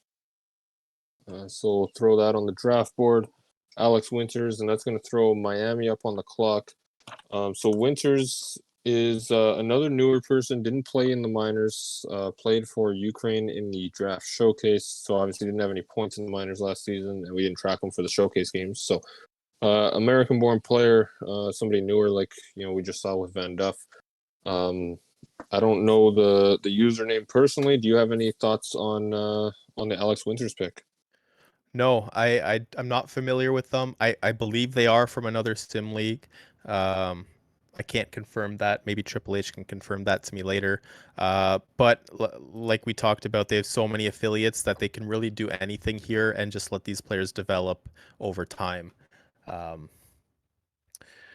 But while we got some downtime for the Miami picks, there's an owner I'd like to call on, and that's Yodi Logic from the Sapporo Steamers. He had the 4th overall pick in the draft, and maybe he could talk about his goalie picked and what his plans are for this season. How you doing? How you doing? How's it going, Yodi? Good. I'm doing good. I'm doing good.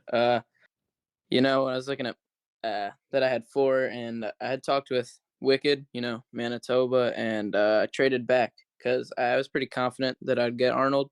And, with all the performance he's had, and he wasn't, the most active guy. So I know he was up there, but performance-wise, he was just amazing. And he was constantly beating Tokyo, and we were having a trouble scoring on him. So it was definitely, I felt like it was an easy pick to me.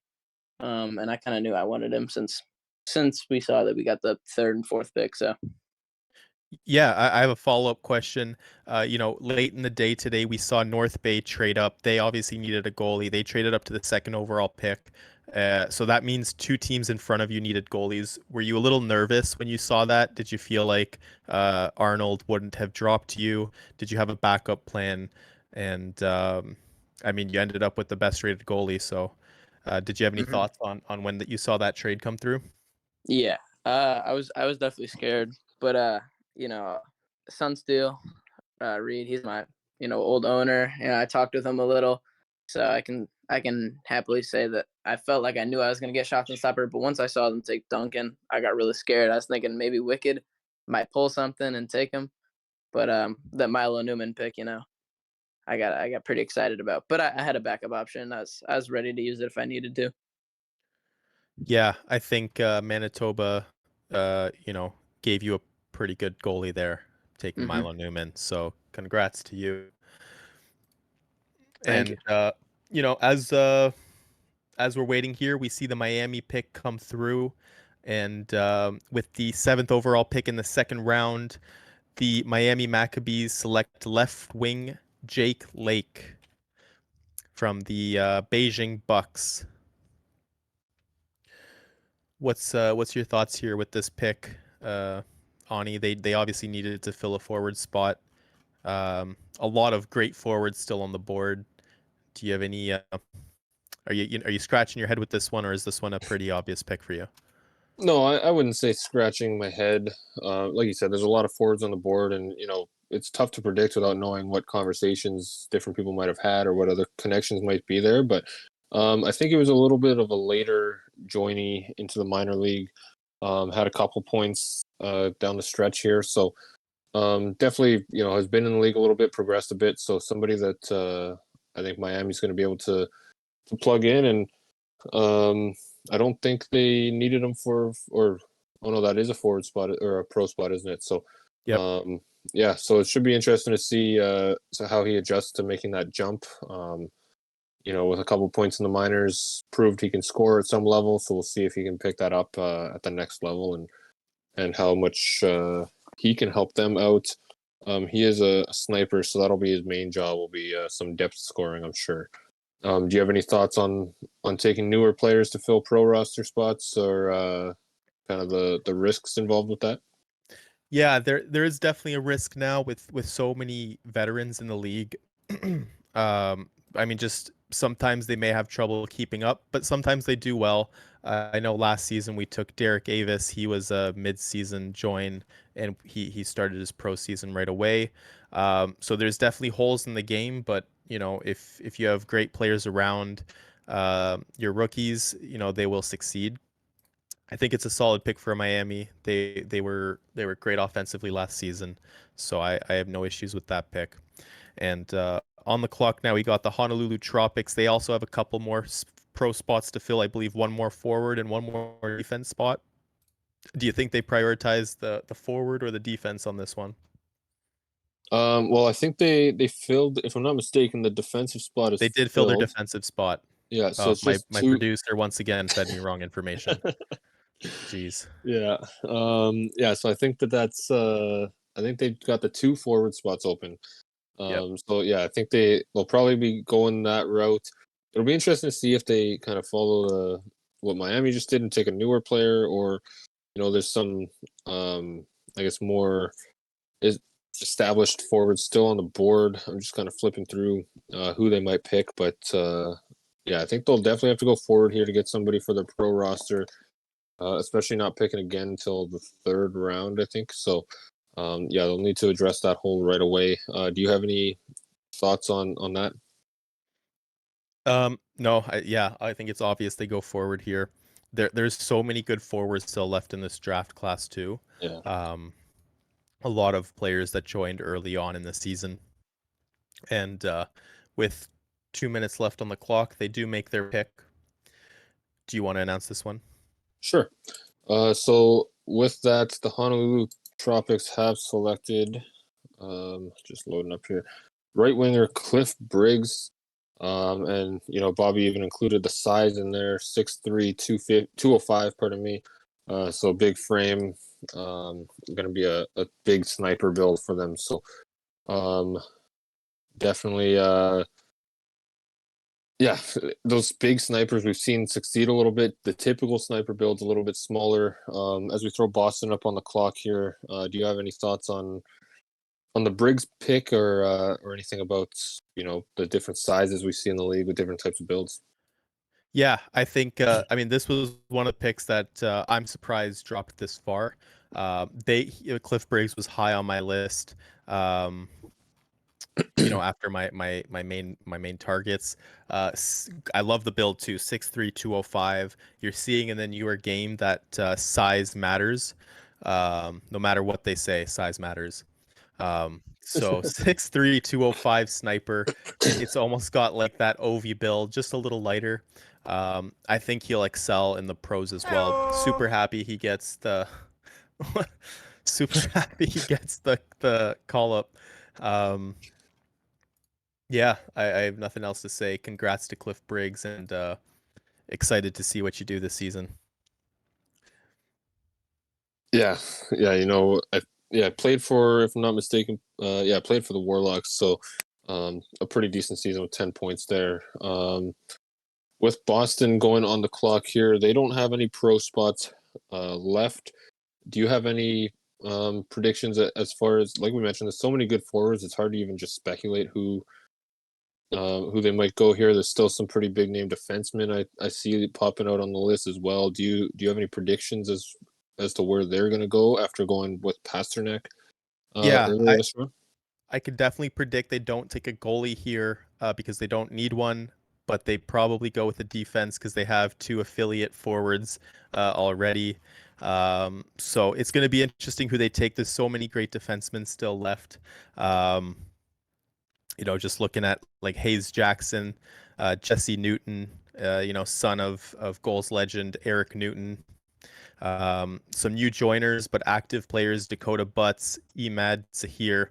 So some great options. Curious to see what they do. Yeah, tons of options here, and you read some off, and here comes, as you're reading those names off, the pick has come in. It's going to be center Jamal Goodman, going number 9 in the second round here. It's 32nd overall, I believe. So congrats to Jamal Goodman. And now we're going to see Manitoba on the clock for back-to-back picks and 3 of the next 4. So I think right now would be a great time to call on Wicked and distract him. No, I'm just kidding. We'll see what he does with his back-to-back picks here. Jamal Goodman, the pick of the Boston Buccaneers, played for the Whales. So, coming off that minor league championship, 4 goals, 2 assists for 6 total points, and then obviously played for Norway in the draft showcase, and it comes from Canada. Any thoughts on seeing a Canadian player picked here, or any thoughts on Goodman in general, if you know much about him? Yeah, he had a solid season, actually. 4 goals, 2 assists, power forward. They seem to excel in the new game, so it's a solid pick. Speaking of Canada, Canada is dominating the World Cup right now.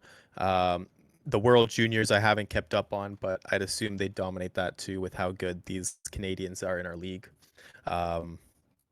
So solid pick for Boston and Jamal Goodman. They've got a solid forward core in the minors now, so they should be happy with that pick. And we have on the screen here, we have the Manitoba Ice Hogs with their next pick. I don't know. Do I guess they go goalie again? They haven't done it with their first 2. I think they just want like the last pick goalie, maybe. Maybe that's a good plan. Who knows? Do you have any thoughts on what they do here? Yeah, like they could go goalie here, but I think, correct me if I'm wrong, but I think Alaska's the only team besides them that still needs a goaltender, and Manitoba's got, I count 4 picks before Alaska's next. 4 picks before Alaska's next one. So they could wait a little longer. They could take somebody here as well. I think as far as I'm gonna cut you guys off and say check your DMs as a trade. Yep. Our producer finally got something right here. There is a trade to announce. a trade Uh, exists. yeah. Yeah. So, Yeah. Do you want to announce this one? sure. So with that, the Albuquerque Pharaohs receive pick 10 of the second round, which is the on the clock pick, and Manitoba is going to pick up the 18th pick of the second round and a season 9 second from Albuquerque. So picks up an extra second in a couple seasons to move back 8 spots here, as Albuquerque's going to leapfrog a bunch of teams to try to pick up a certain target here. With that trade going through, do you have any? Yeah, we could restart the clock. Yeah, I guess so. Or it doesn't really matter. Yeah, we'll But see. yeah, I mean, interesting. Albuquerque trades up. They don't need a pro spot, so it sounds like they're going after a certain friend of a friend on the team, maybe, or they had someone on their draft board from earlier that hasn't been taken. Obviously, they have a target. They obviously have a target to draft here, so I'm curious to see who they take. Do you have a guess? I have no idea who they take here. This was a bit of a surprise trade. Yeah, when you see a trade up like this with a pick on the clock, typically, obviously, they have a specific target in mind. We saw Brooklyn trade up earlier, but did it, a round in advance or something like that. So it's harder to say that they have a certain target in mind. With Albuquerque, though, doing it on the clock makes you think they obviously have a specific person in mind, plus someone they thought might go, within the next 8 picks or 7 picks or so. So I'm kind of scrolling the list here. There's a number of good options here. Some really active people. Jason Lichteness Jr. is one. There's Kenny Flourish. Those are just a couple of tons. This draft class has a ton of people active from other leagues. So it's really tough to predict what sort of connection Albuquerque might have to somebody specific here. Do you have any thoughts as far as I guess who it might be? Yeah, maybe they go center. I don't know.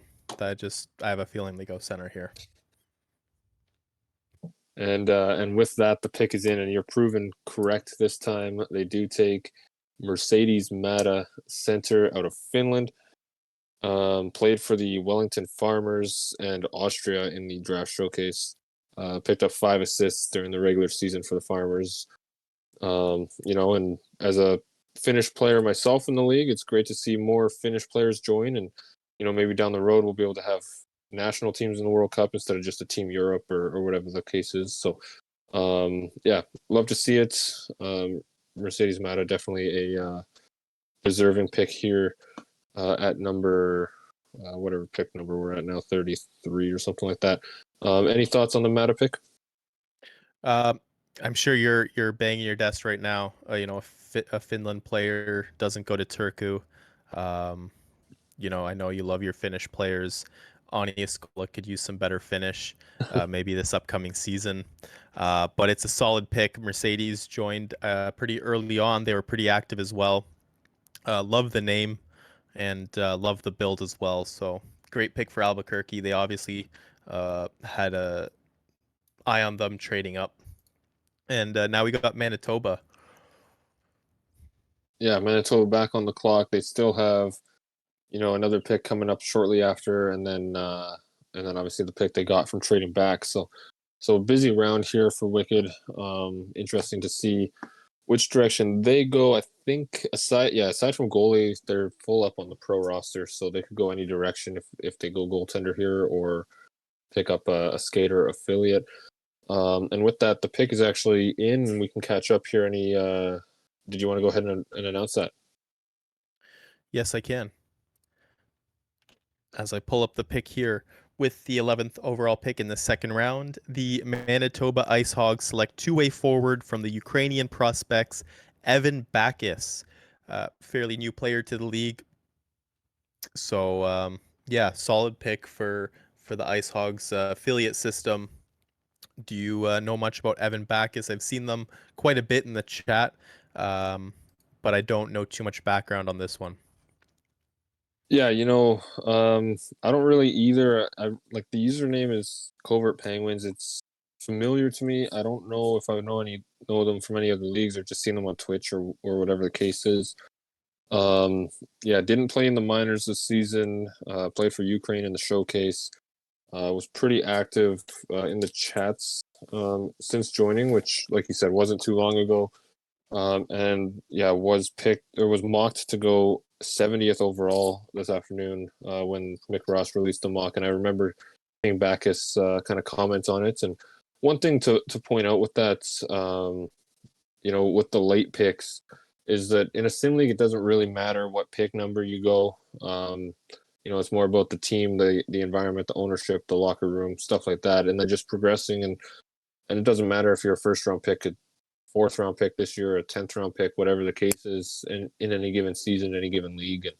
And so if you are picked late or you haven't heard your name called yet, don't get too discouraged or anything like that. We've seen some pretty great players picked late, so definitely anything can happen still. So do you have any thoughts on which direction we might see the Reapers go here with newly promoted Matt making the pick here? Yeah. And, as San Diego, I believe this is their first pick this draft. Just want to shout out Matt, his recent promotion to Deputy Player of Personnel, stepping up in the league. So congrats to him. Wicked has already made his picks, and we didn't shout him out. But also congrats to Wicked. He also has, the DPP role as well. They've already been a major help to the league since joining. So thanks to both of you. And I think they go forward here. Just looking at their roster, they have a number of forwards expiring next season, a number of rookie forwards as well. So I think they want to have some backup plans for that. And looks like the pick came in. Do you want to announce this one, Evan? Sure.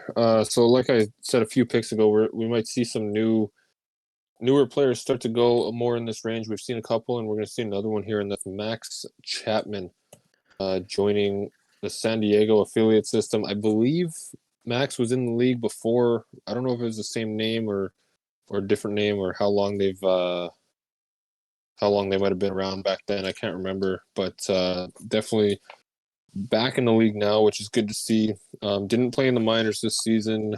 Comes out of the States, and an Austria prospect in the showcase. So not a whole lot of stats to go off of here with that pick. Do you have any knowledge on Max Chapman, or maybe you remember what player they were before, if I'm not mistaken? No, I didn't know they were a player before. I'll have to talk to my producer about not giving me that info beforehand. But actually, um, on my cell phone's dying here, but we actually got an owner on the line. One of the new expansion owners, the Columbus Chill Nate Ironsides. He picked early in the draft. He made a trade late in the day.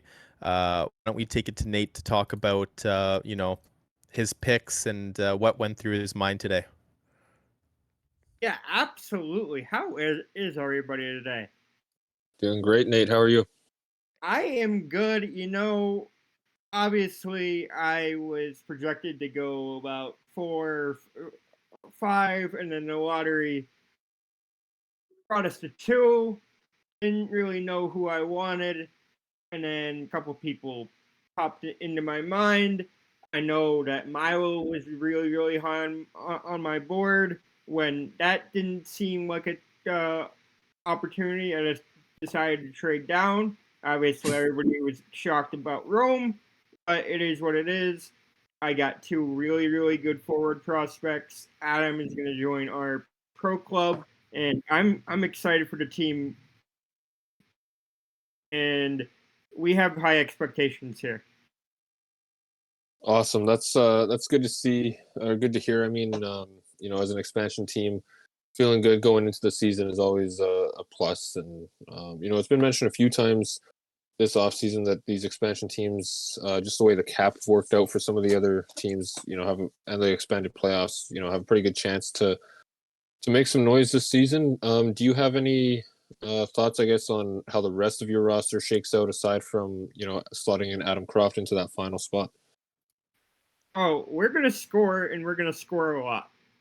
We have a pretty well-defined roster. We have a goalie. A lot of expansion teams didn't really have goalies. Sure, you can say Brooklyn lucked out with McBride, but shout out JT Waters. The man is not going anywhere. He is Pumice's rock, and just for the pure goal scoring volume, Adam Wiseman and Nicole Redding, Adam Croft, Nate Ironsides is a very, very good center prospect. And we're happy Nate's here. Awesome. Well, I'm glad to hear that you're excited with your roster, looking forward to it. So good luck this season, and good luck later this draft as you pick next round. Chewy, did you have any closing questions for Nate? No, that was awesome, Nate. You guys have built a solid expansion team. Excited to see where you land. Will you be the first expansion team to make the playoffs in your first season? I might be wrong on that. Jacksonville may have done that. They did. I don't know. Yeah. I have no info. My producer hasn't helped me out here. Yeah, we got Manitoba back on the clock. We got Manitoba back on the clock. Maybe I predict they don't take a goalie this time. Maybe I'll be right, but who knows? I seem to have all my predictions wrong tonight. But with a minute left, it looks like the pick is in, and with the 13th overall pick in the second round, the Manitoba Ice Hog take offensive defenseman from the Wellington Farmers, Dave Savage. So congrats to Dave.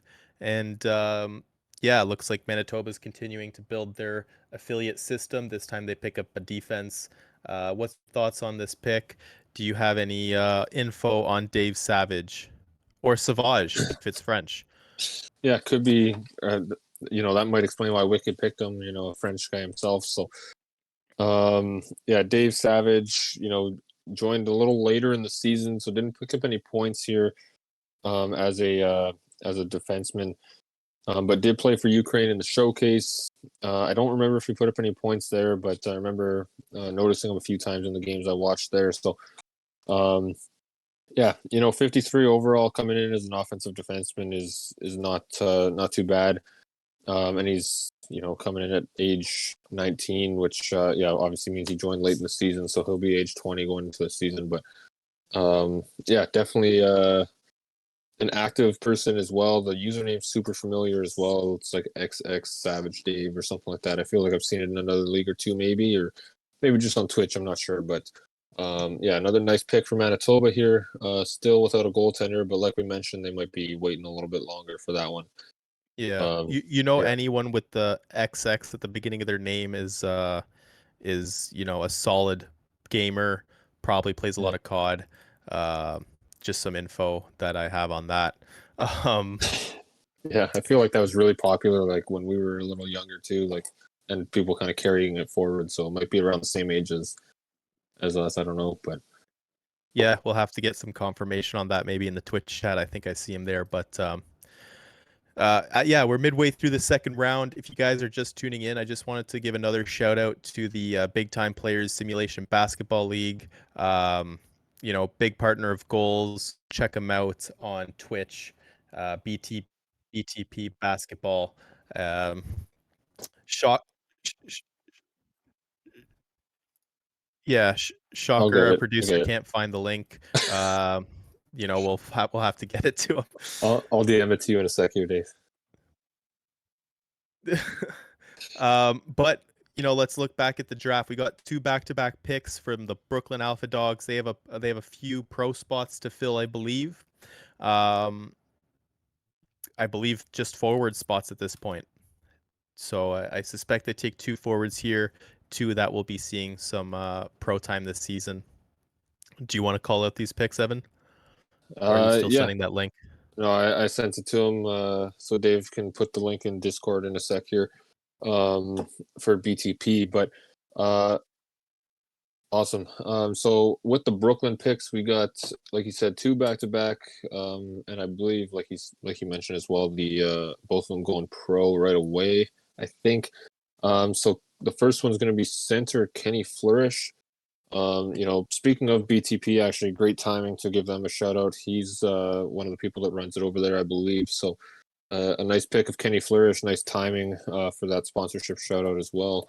And then their second pick is going to be right wing Alvin Chisholm, however you want to say that. And that's going to throw Sapporo on the clock. So, Kenny Flourish is somebody I was looking at here, was suggested by one of my teammates to take a look at him. I didn't get him to slide all the way back to me, unfortunately. Didn't expect it either.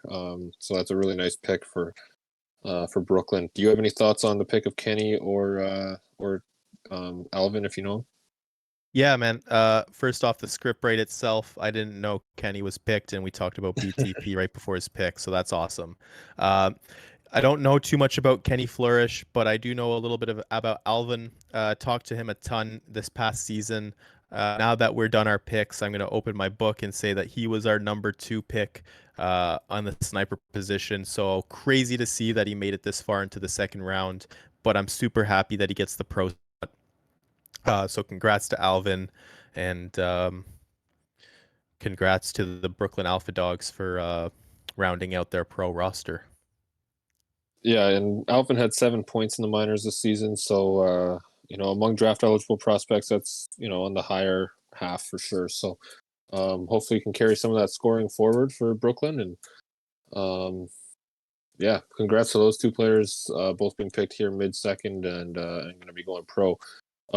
Just before we move on to the Steamers pick, you mentioned the BTP. I'll just give another shout out to our other sponsor this round, the United Sim Football Association, subscription-based football league that runs on Madden 22 with 10 fully custom teams. Our one of our owners here for Albuquerque, Catherine Kamenev, you might know him as Caboose, is the commissioner over there. So huge shout out to both those leagues, USFA and BTP, as we're partway through the round that they are partnered with. So yeah, shout out there. And as I was talking, it looks like we do have the Steamers pick. Did you want to give that a shout out there, Chewy?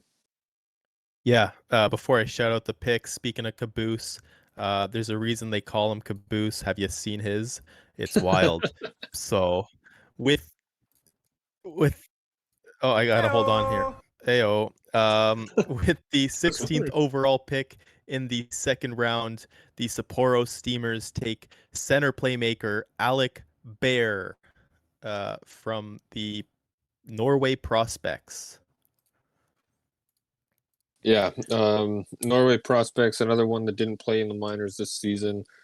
So not much to go on. Another American-born player is, there's got to be 300 of them now in the league. There's 280 when we made the World Cup squads, which is why they have 4 teams instead of, 2 or 1 like some of the countries with a lot less players. So, yeah, nice to see another new player go here to Sapporo. From what I've seen, has been active in the chat a little bit. Was posting in other leagues as well. Yeah, he's actually in the Twitch chat now, so congrats to Alec. Oh, nice. Congrats, Alec. Yeah. Love to see it when players are in the chat to see themselves picked live. It's awesome to see. So congrats to him.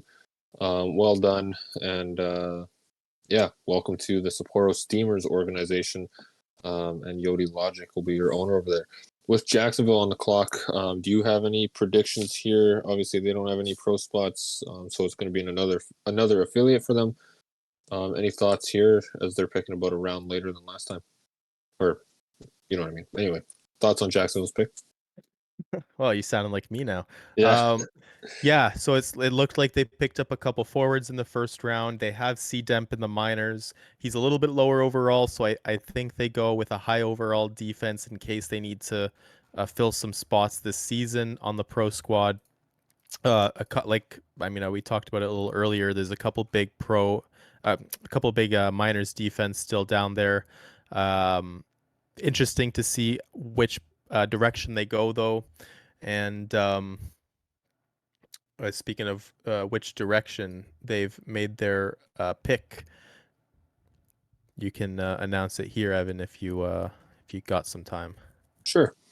So it's going to be a right defenseman, two-way defenseman. It's going to be Hayes Jackson of the Warsaw Warlocks.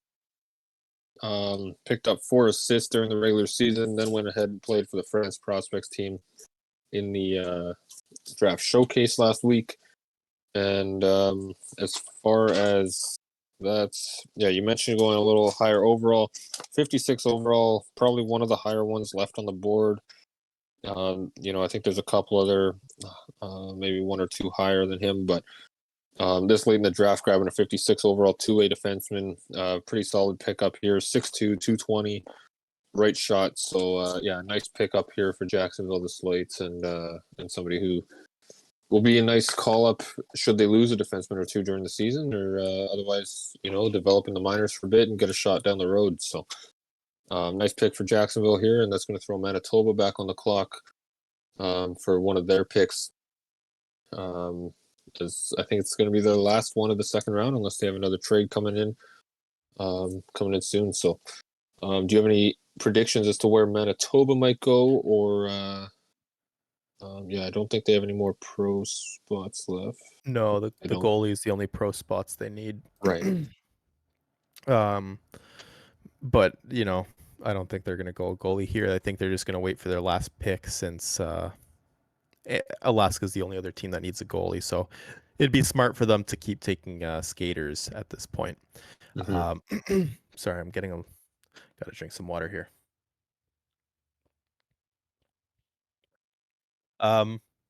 Yeah, no other comments really on Manitoba.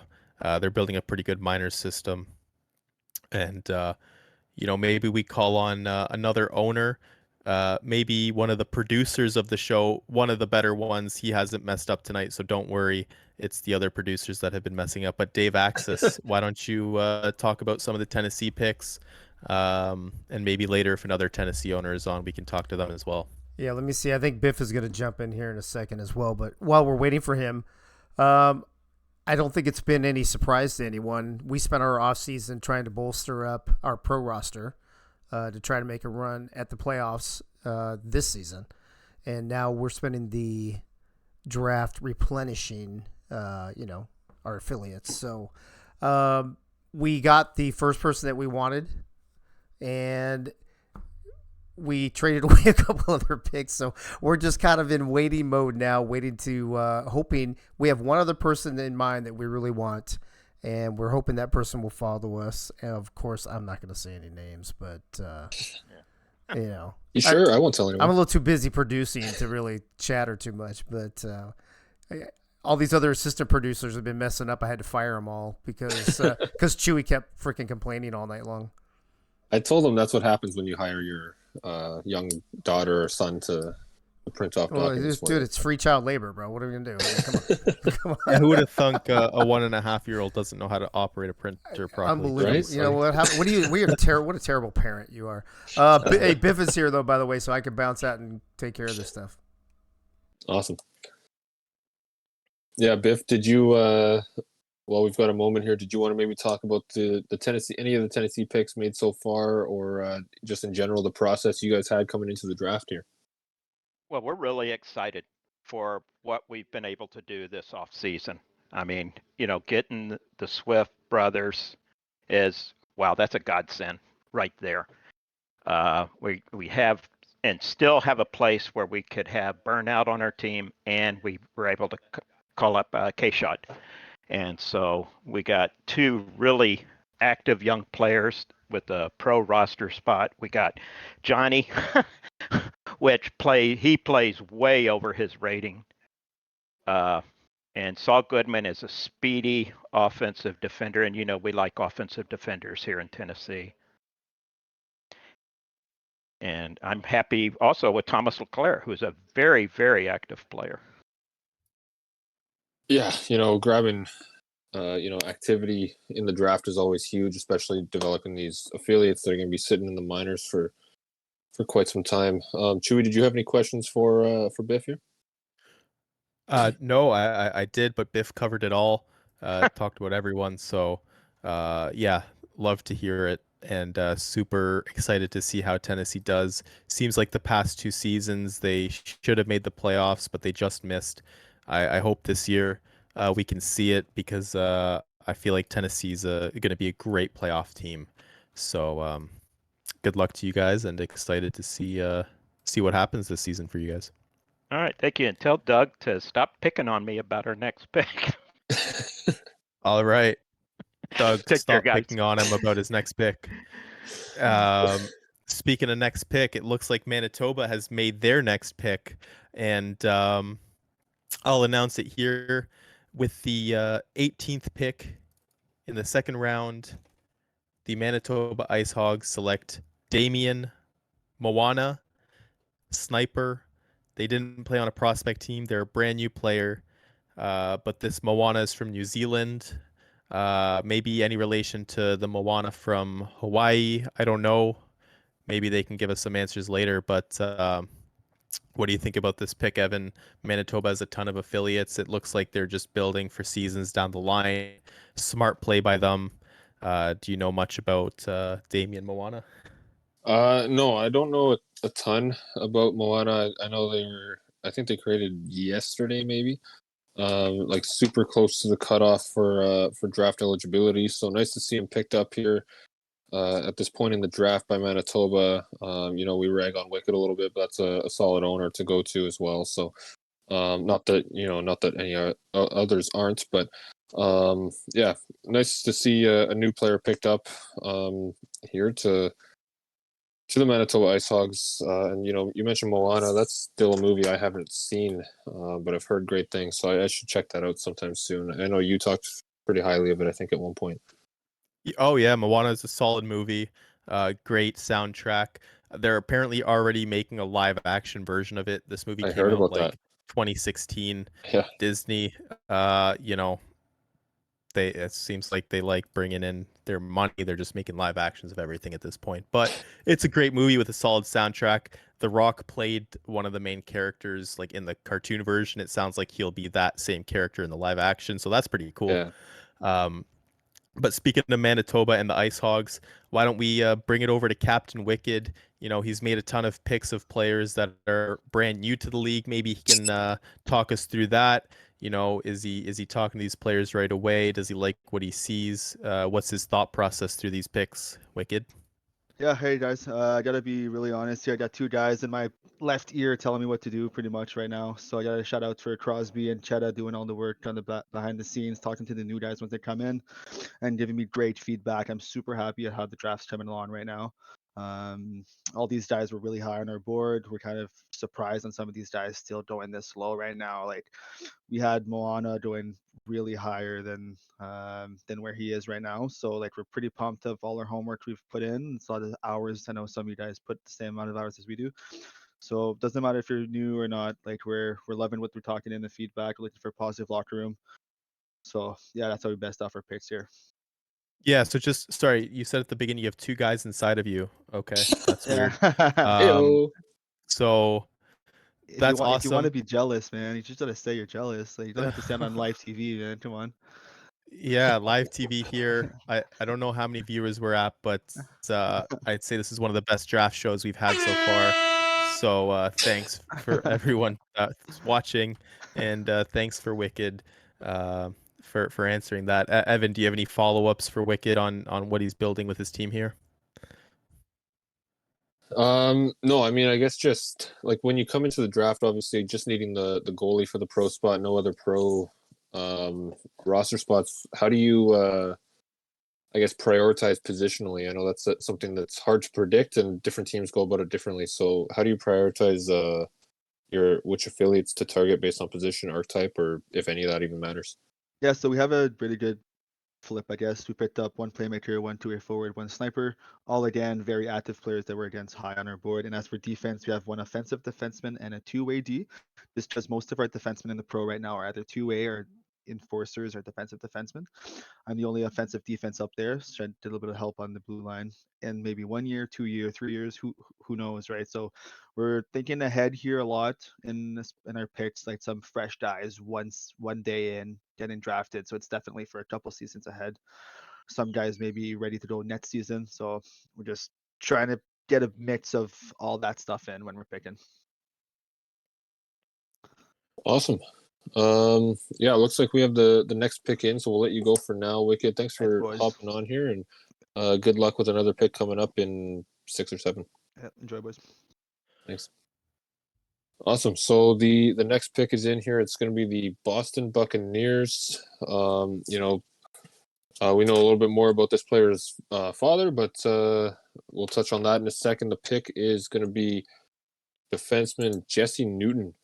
Going to the Boston Buccaneers organization. Did you have? I know Eric Newton played for you guys during one of your cup runs. Did you have any thoughts or comments on this pick? Yeah, this is a solid pick. Like you said, Eric played for the Dublin Dragons and the Detroit Red Wings when we were there. He's a solid guy. He left the league for a bit, but now he's back and he brought his son with him. So it's awesome to see, you know, family members coming back together. Jesse Newton's solid on the ice as well, in real life and in goals. Boston gets a solid pick here, offensive defenseman. He was high on our board. Yeah, you'll see this name quite a bit, and you'll see him make a name for himself in Boston. He is the only affiliate defense I believe they have, so you could even see a pro call up as soon as the end of this season for the Boston Bucks. Yeah, absolutely. And that's gonna. Well, you know, sorry, I got confused there with the draft order for a second, but yeah, definitely a nice pick there. Been pretty active so far since joining.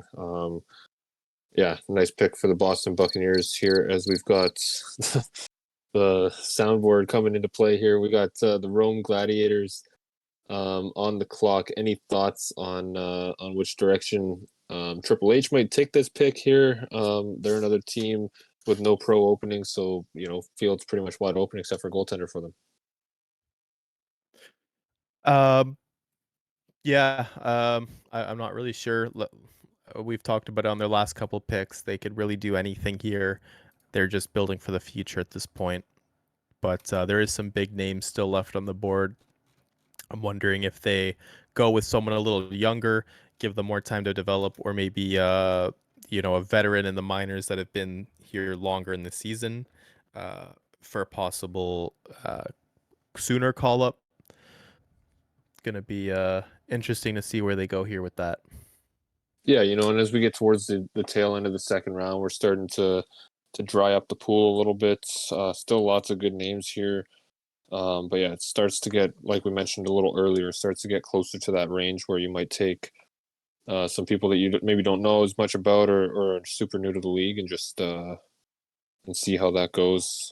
Just because it's a little bit later and yeah, so it'll be interesting to see how the next few picks unfold here. And with that, the Rome pick is in with the 20th pick of the second round. Did you want to go ahead and read that one off? Yes, I'd love to. With the 20th pick in the second round, the Rome Gladiators select left wing 2-way forward from the Sydney Whales, Kobe Froby. Nice little rhyming name there. He had 4 goals, 1 assist in the minors this season. Great scorer, helped the Whales win their cup. Another solid pick from Rome. With these drafts, what I'm noticing a lot more as well is these late picks. They're steals of the draft really. With the amount of like active players that go early, you could get a steal of the draft here in the late rounds. We've seen a ton of teams do it before. Do you know much about Kobe? Not a ton. It was on that championship Wales team. Somebody that I'd see chat from time to time. Fairly active. So yeah, like you said, it's almost every draft I feel like we're talking about steals of the draft. In this kind of range, late second round.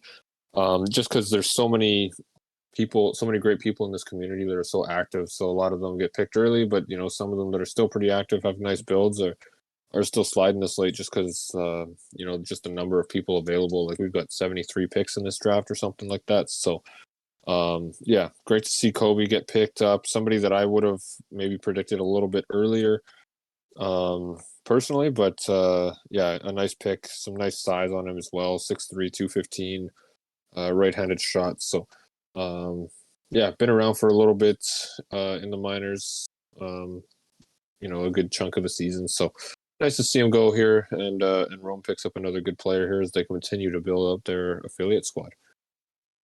And yeah. So with that, oh, sorry, go ahead. Oh, I think I was going to say what you were going to say, but I think we've got the next pick to announce here. Yeah, for sure.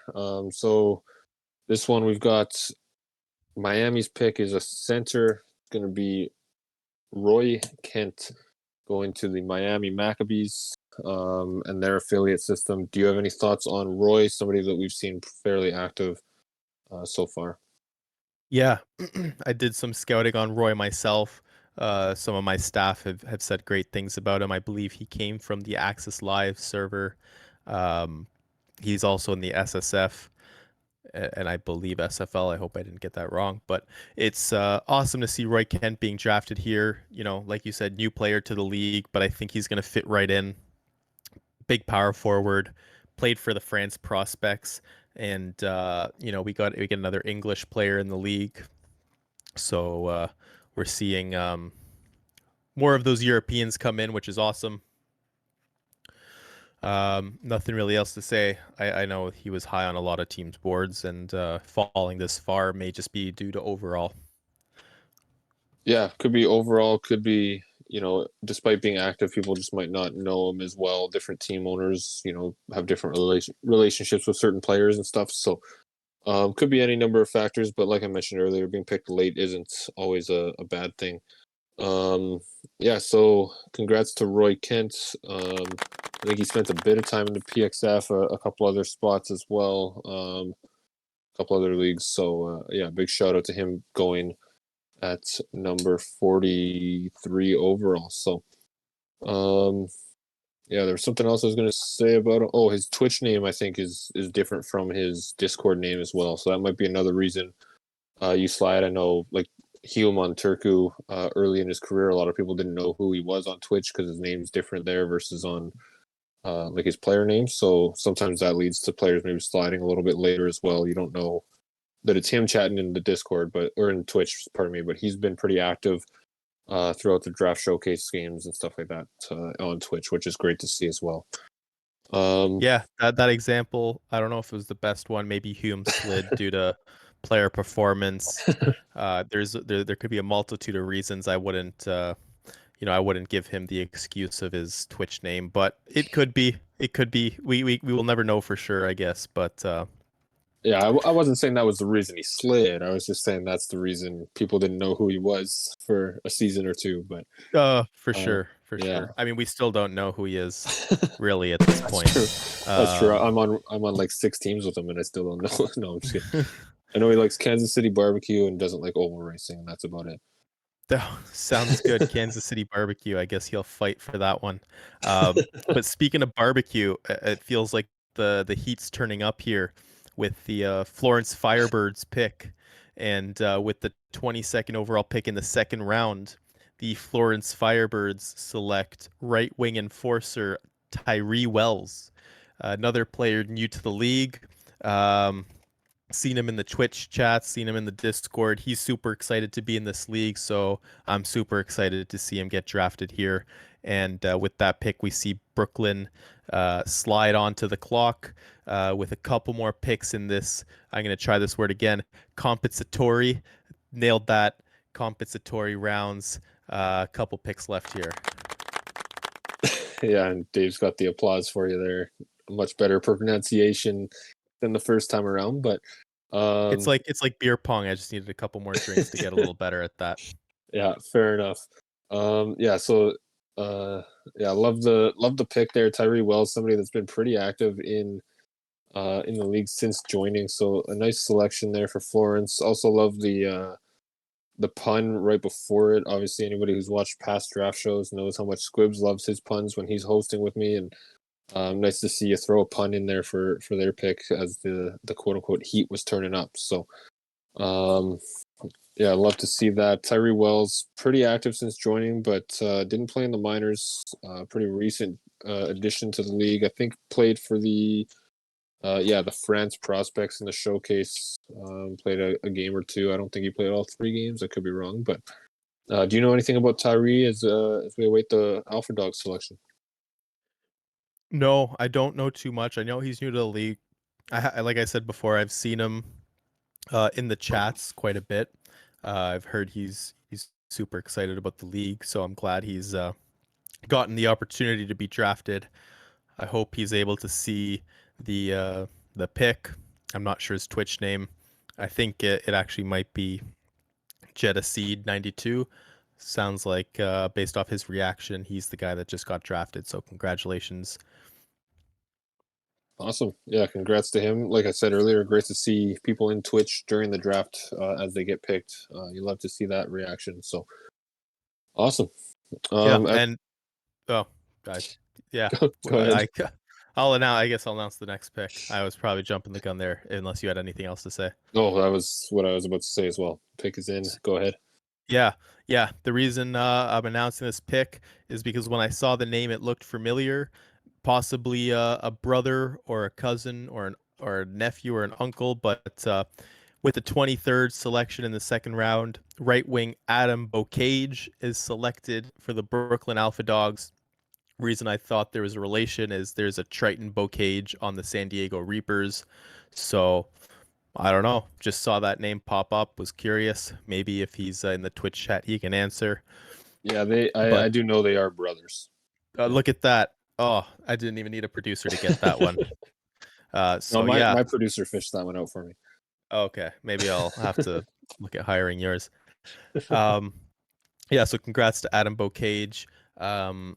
Not too familiar with this pick. I know he did play on the Snowhawks for a little bit this season. He played on the Australia prospects as well. A nice big power forward, I believe, just like his brother on the Reapers. Yeah, for sure. Yeah, nice size to him. Played for the like you said, I think you said the Austria prospects in the showcase. Had a few points for the Snowhawks, and was a pretty late joiner. So picking up 3 points in the time he spent here was pretty solid. With Sapporo on the clock, still plenty of solid options here. Do you have any expectations as to where Sapporo might go? Yeah, I think. Am I wrong to say that they still have some forward pro spots to fill, or have they filled all of those? Unfortunately, like I said, I Um, had to fire my producer mid draft. Midfield. Yeah, so they needed 2 coming into it. Yeah, they might still need one. My producer's not Interesting. that good, Yeah, so I don't know. I'll look while you say words. I'm gonna look this up real quick. Yeah. Yeah, you know what? While you look that up, I just got a note here. We've got, I think he's in the chat. I'll just confirm, but Squibs is available to talk. I know he was at a wedding tonight. Squibs, are you still at the wedding hopping on this draft call? Negative. I've made it back to my home. I am Nice. here now, so wedding was well.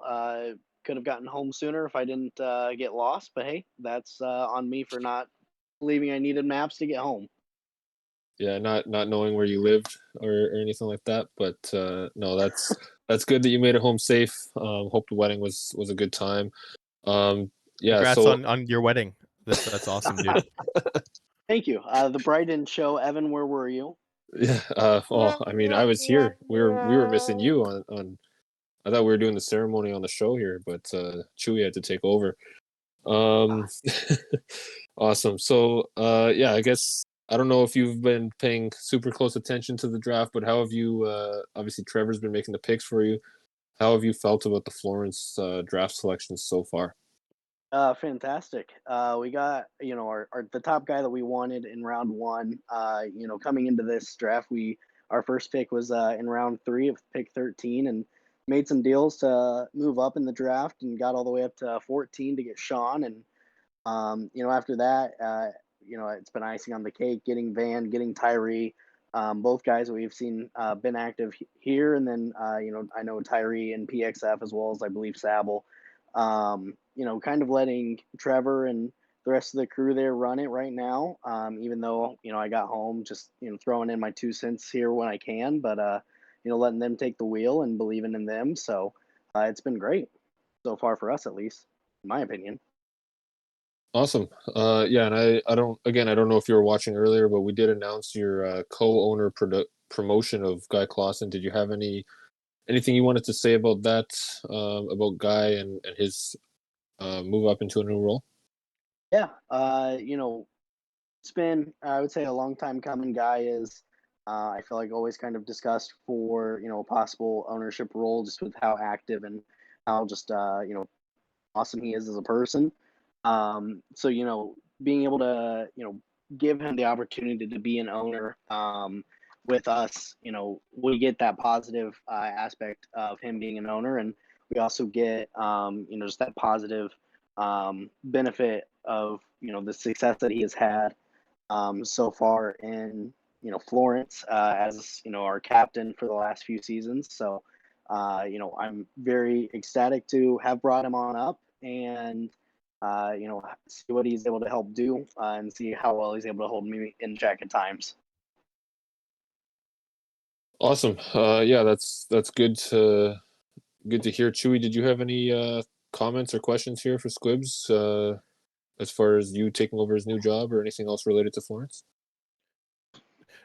No, I wanted to say thank you, Squibs, for your wedding to give me the opportunity to co-host the draft. I did throw a couple puns on your last, or I threw a pun on your last pick. I hope I made you proud. I'm also, having drinks. I feel like you're good at that too. So yeah, congrats to Guy. And with 20 seconds left on the pick, Hold my drink, bitch. I did get word that Sapporo did draft all their forwards for pro, so they're drafting for the affiliates now. And speaking of drafting for the affiliates, the Sapporo Steamers with the 24th pick in the second round select Enforcer defenseman, right D from the Whales, Raymond Hudson. And with that, we have one more pick in the second round. It's a compensatory pick. 25th overall in the second. Brooklyn Alpha Dogs will be selecting this pick as we wait for that to come through. There is one person that I want to call on while we got some time. It's one of our newly appointed DPPs. He's been on the back end right now, doing some role shifts for the players. But Matt, did you want to talk about your draft a little? Talk about your new role? Um, you know, talk about anything. I heard you like talking. No, I don't like talking. You like pulled me on here forcefully. But Not yeah, true. I mean, I'm excited. Can't confirm. I'm excited to be part of the league staff now and help out more how I can with the league and all the new players, new faces that are coming in, help them, show them the ropes and all that. And then with my pick tonight with Max Chapman, he's an old homie of mine from multiple sim leagues, so it was a no-brainer to me when I saw he dropped to me. Yeah, awesome.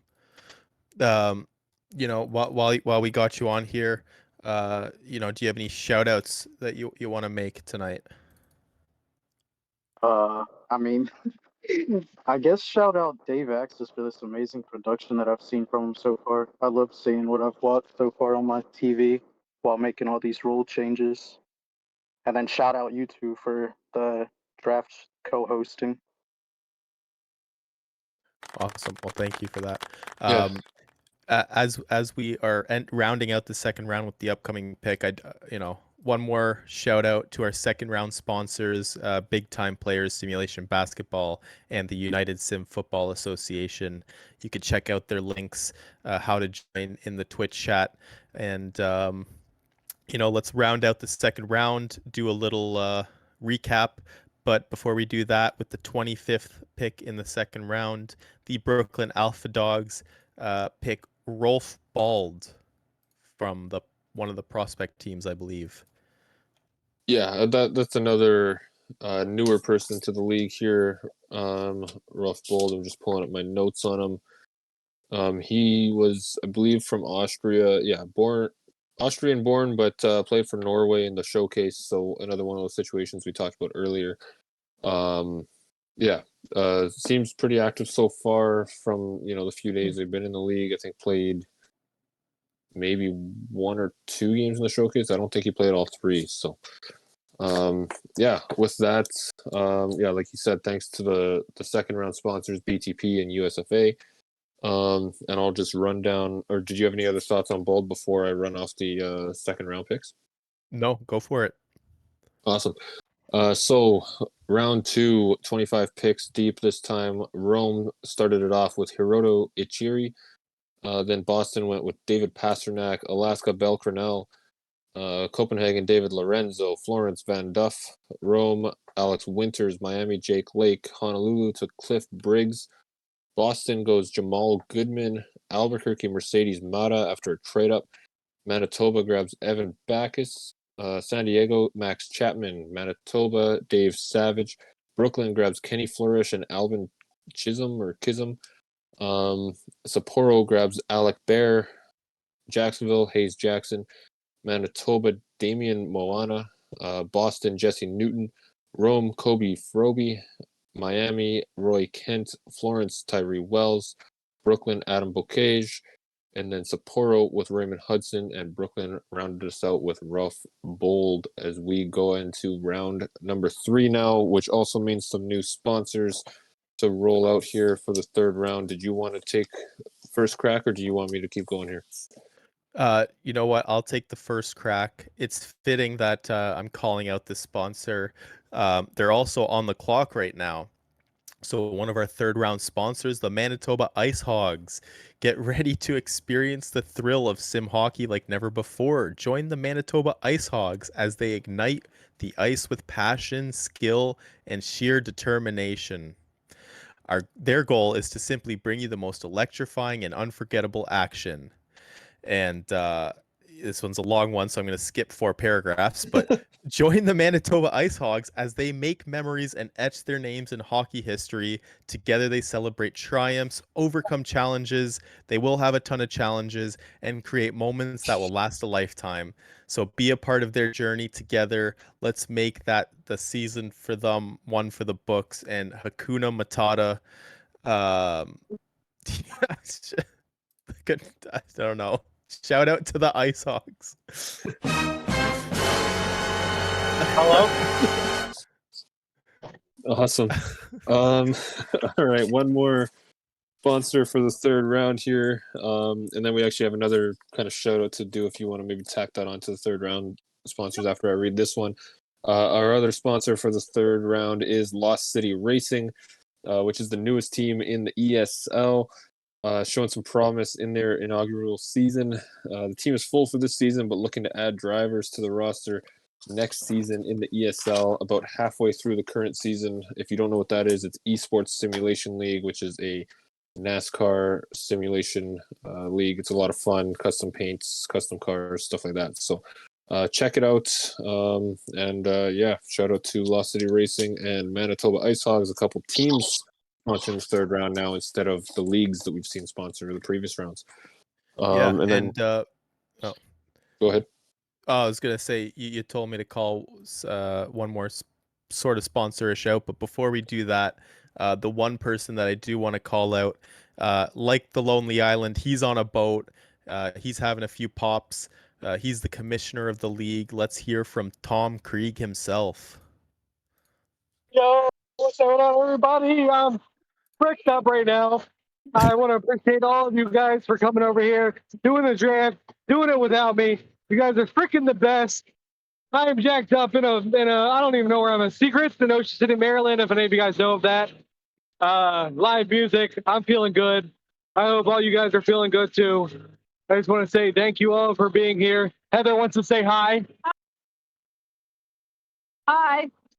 So, yeah, Evan, Shuey, Doug, keep doing what you guys are doing. Dave, thank you so much for hosting this shit. I'm getting handed another drink. Some blue electric thing. We're going for it. Gold. Let's go. Goals. Golden. Goals. Let's go. Hope you all rookies are proud to be drafted. And I'll see you all tomorrow, hopefully. Goodbye. Awesome. And that, you know, as the drinks flow, your voice gets louder. That was the loudest I think we'll ever hear Tom Krieg again. That's going on the website. That's going in the history books. Thank you so much, Krieg, and enjoy your bachelor party and Heather's bachelorette on a boat. And as the timer just runs out, let's take it to our third round sponsor with the first pick in the third round. The Manitoba Ice Hogs select Jade Richards. This one's an interesting pick because this is the first pick ever that is, I guess, a second player. Jade Richards, also William Thompson on North Bay. He's made a second player, so he's got 2 seasons left. This is a solid pick considering there's a clock on his pro player, and Manitoba has a couple seasons before they can call Richards up. I think William Thompson is on your on the Lost City Racing team. I have no idea if he is. I hope that was correct. Yeah. Oh, yeah. Wow. Look at that. What a shout. Yeah. What a guess. Did you want to talk about this pick at all, Ani? You mentioned the first kind of second player creation. Obviously there's been people who've made additional players and been drafted or whatever, but this is the first one taking advantage of the 2 players at once rule, which basically means, as you mentioned, there's a clock. William Thompson must retire as first player within 2 seasons, and Jade Richards can't promote to the pros until Thompson does retire. So, this player is going to be a good affiliate. Obviously, Thompson has been in the league for a bit, spent a bit of time on Turku after we acquired him mid-season from Norfolk, spent about a little less than half a season with us, I think. Somebody on the Lost City Racing team who, it's kind of fitting, actually was picked by one of our third round sponsors and is a member of the other one, Lost City, over in ESL. So races for us in the top tier of NASCAR. So shout out to him. Nice pick here at the top of the third round. And somebody that you can count on to be in your minor system for a couple seasons while William Thompson finishes out his career. Any thoughts on where you think Boston might go, or even I guess go ahead. Yeah. I mean, they took an offensive defense affiliate. I think they're gonna go maybe on the other spectrum, maybe an enforcer or a defensive style D, just to round out what they got in the minors. Yeah, I'm still so hyped from Krieg's shout out. Like the adrenaline just like got the blood flowing. Yeah. I'm just like yeah. Oh.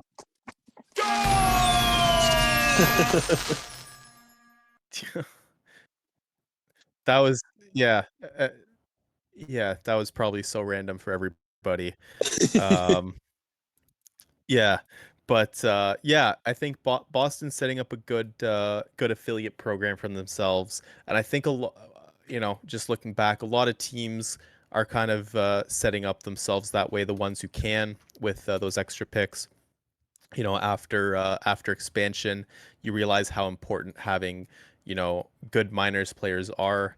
So inevitably, when the next expansion happens this upcoming season, they want to build up for that. That's not confirmed, by the way. No one get scared. That was a joke.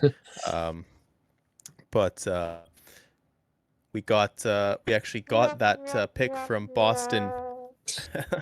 We actually got that pick from Boston across the table, and with the second pick in the third round, the Boston Buccaneers select from the Sydney Whales Total Drama Island legend Bridget Summers.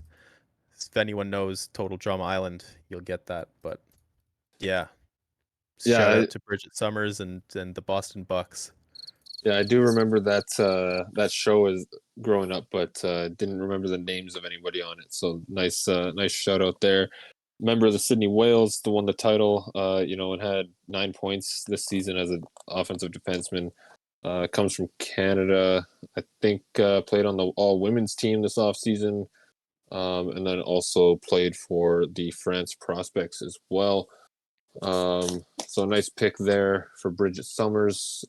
Maybe a little later than anticipated here based on the skill level, but a nice pick up here for Boston as another affiliate defenseman. Yeah, and we actually got a question in the Twitch chat that I can answer. Doug Day said, "Quick question: if I don't get drafted, where do I go?" There is 6 minor teams that are set up that the goalies will be assigned to.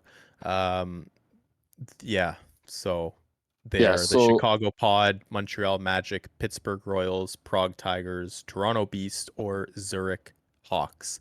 So you'll end up on one of those teams after the draft.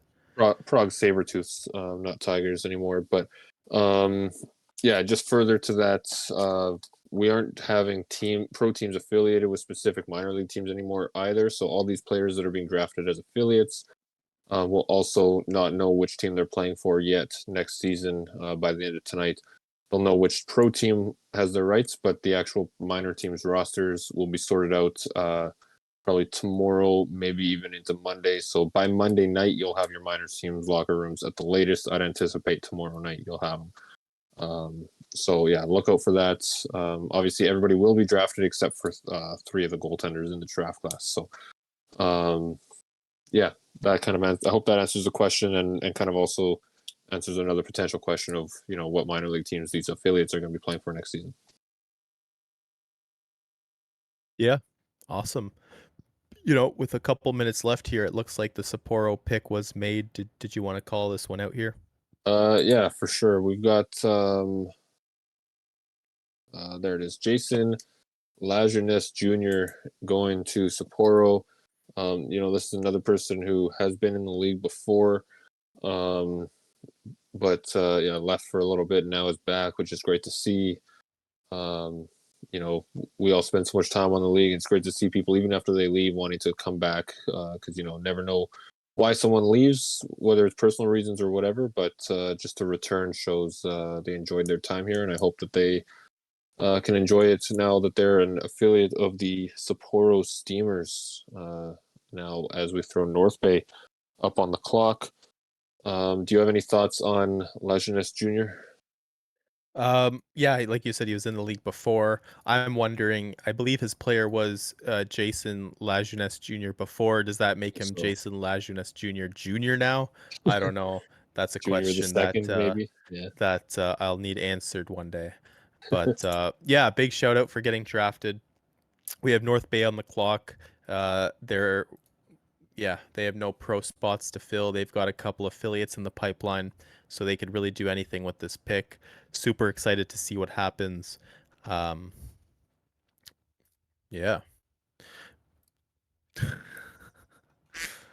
All right. Yeah. Yeah. A number. Kind of running low on a few things here for sure, but yeah, North Bay. Yeah, like you said, could go a number of different directions here. Came into the draft just needing that goalie for the pro roster. Already got that, obviously, and now looking at filling out some affiliate spots here. As a team that's struggled a little bit last season, but still had some big wins and some promising moments. I think is building something good over there in North Bay. Also, was the first Canadian team since we went to custom teams. Obviously, we had two Canadian teams before that, but yeah, shout out to North Bay for bringing Canada back into the Pro League. Despite having a number of Canadian owners, we didn't have any Canadian teams, so that's great to see. And we'll see what they do here, as it looks like the pick is in. Did you want to shout that one out, or do you want me to take this one? Yeah, I could do that. With the fourth pick in the third round, the North Bay Mallards select from the Sydney Whales right D defensive defenseman Poseidon. Yeah, that's a solid pick. I'm curious if Poseidon he's like a Greek god, I believe. Does he have a first name, or is he one of those like people with like a single name? I don't know, but that's a solid pick. Cup winner this season in the minors, only one assist though this season, but he's more of a defensive style defense. So, solid pick. Do you have any thoughts on this one? Yeah, like you said, a solid pick. A pretty good ratings here for a defenseman. I'm surprised to see him last this long. And you mentioned Poseidon being a Greek god. His place of origin, I have it listed on our sheets here as Greece. In his creation, he actually listed it as ancient Greece, specifically. So, Ancient Greece yeah, specifically. must be a time traveling defenseman here, or just that old that he was born in ancient Greece and is now. Well, I don't think the playing in Greek goals. gods ever aged. Like I True. think they like kind of they You are peaked fake like news. wow. If they peaked at like adult age, as all these movies show, which is weird. But anyways, this is what we're talking about now.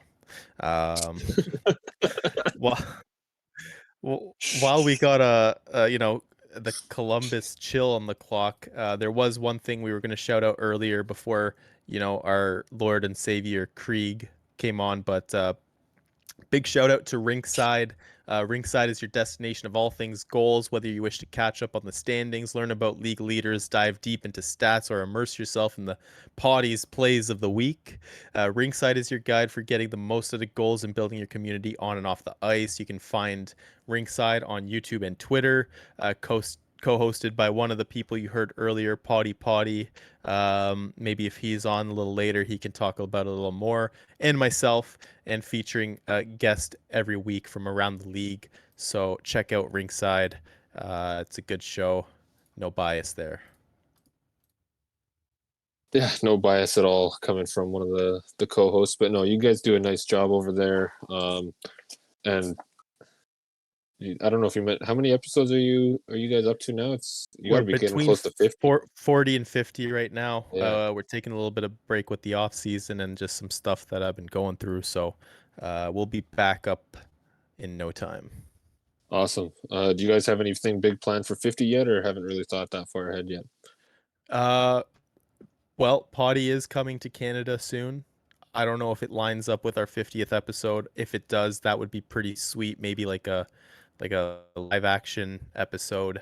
Um, yeah, Yeah, that'd that's be all. awesome. I'd have to see how that lines up, but that would be pretty sweet to do. Yeah, that would be cool, and for sure. Like when Squibs and I co-hosted a draft in Minneapolis. That was a fun time. So hopefully that lines up for you guys here. And looks like we've got the Columbus pick in here. Did you want to read this one off? Sure.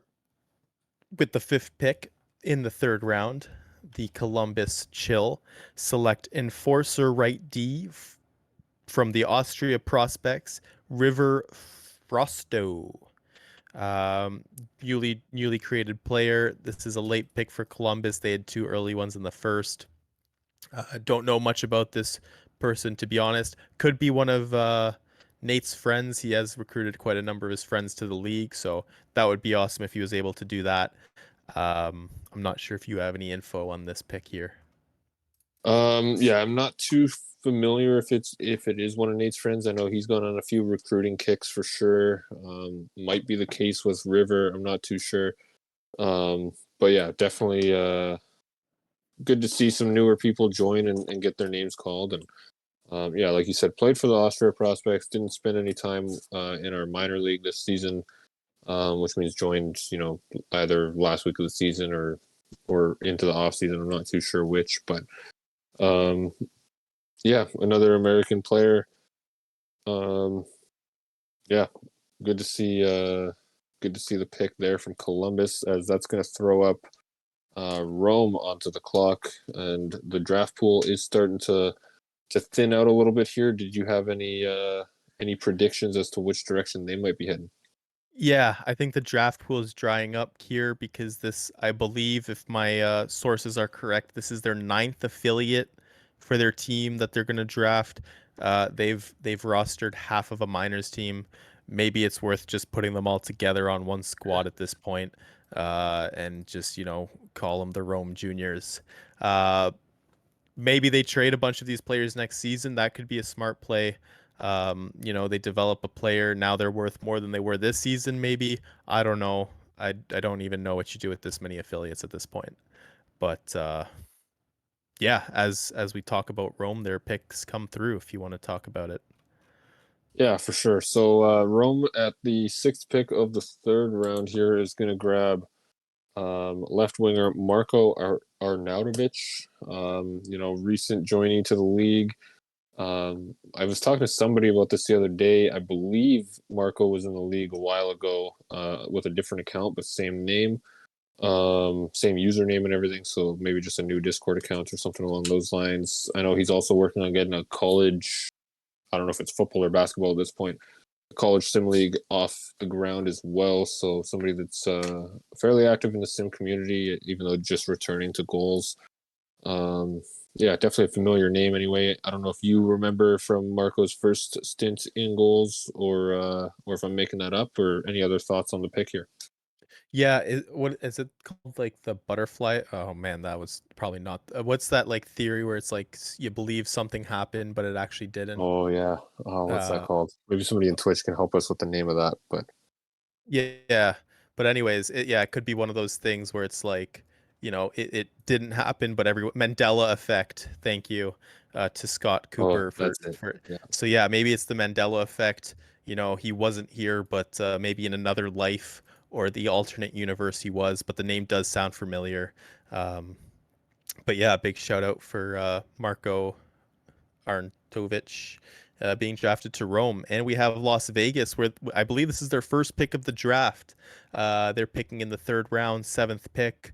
Doug made a number of trades today, picked up a couple futures and a couple late picks in the draft. What do you think they do here? They have a full pro squad. They have no affiliates. What's the play here for the Sinners with their pick?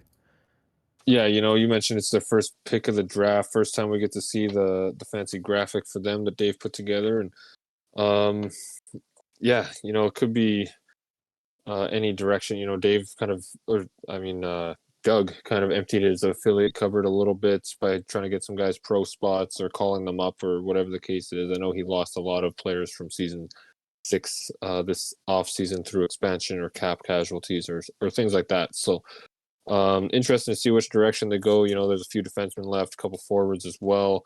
But yeah, it's definitely starting to dry up here as we're down to pick. This is 55 of 73, so still, a fair amount of picks to go, but definitely not as many options as there were earlier. Yes, as picks go, there is less options. That was an amazing observation. I know. This is why we Top have notch. you here. Yeah, top If notch anyone didn't broadcasting. if anyone didn't catch that, I'll say that one more time. As the draft goes on, there's less picks in the draft. Hot take. Yeah, I know, crazy. And as the pick comes through, there's now one less player in the draft. And with the 7th pick in the 3rd round, the Las Vegas Sinners select defense from the Snowhawks. Landon Dolanen, offensive defense, played for the Austria Prospects. Jeez, I keep going Australia. Austria Prospects, and he had himself 5 assists this season in the minors. Oh, Yeah. yes. Yeah. Sorry. Yeah. So yeah, nice selection for Vegas. Should be a nice addition to their affiliate program. And yeah, some roasting going on in the chat. There's errors happen, mistakes are made, but yeah, nice to see Vegas pick up Landon Dolanen. The name's pretty familiar. I don't know too much about him personally here, but definitely maybe a future sinner if they end up losing somebody. And one thing to kind of touch on with affiliate picks being made is, there are teams in this draft that needed pro players for their pro rosters to play week 1, obviously, but there are teams picking just affiliates, and that might seem like they're just picking for the future, but you never know what might happen in somebody's life. You might have to deal with somebody going inactive or whatever. So just because somebody doesn't have an opening for week 1 doesn't mean they're not going to have an opening in week 3 or 4 or 6 or whatever the case is. So yeah, and yeah, Doug's just confirming they have 11 of their 16 players from season 6 still on the roster. So definitely took some hits through expansion and cap. But any thoughts here on the Dolanen pick or what's coming up here with Tennessee back on the clock for what I think is their last pick of the draft, barring any trades? Yeah. As Tennessee's making their picks, I think we can see now that Dave is no longer making their picks. I think he's been hitting the sauce all night. Now he's hitting the soundboard because that's all we're here. What did I say? Not here. Dave. Not here. Anyways, that's anyways, hey Dave, while you're here, do you want to announce your pick that you just made?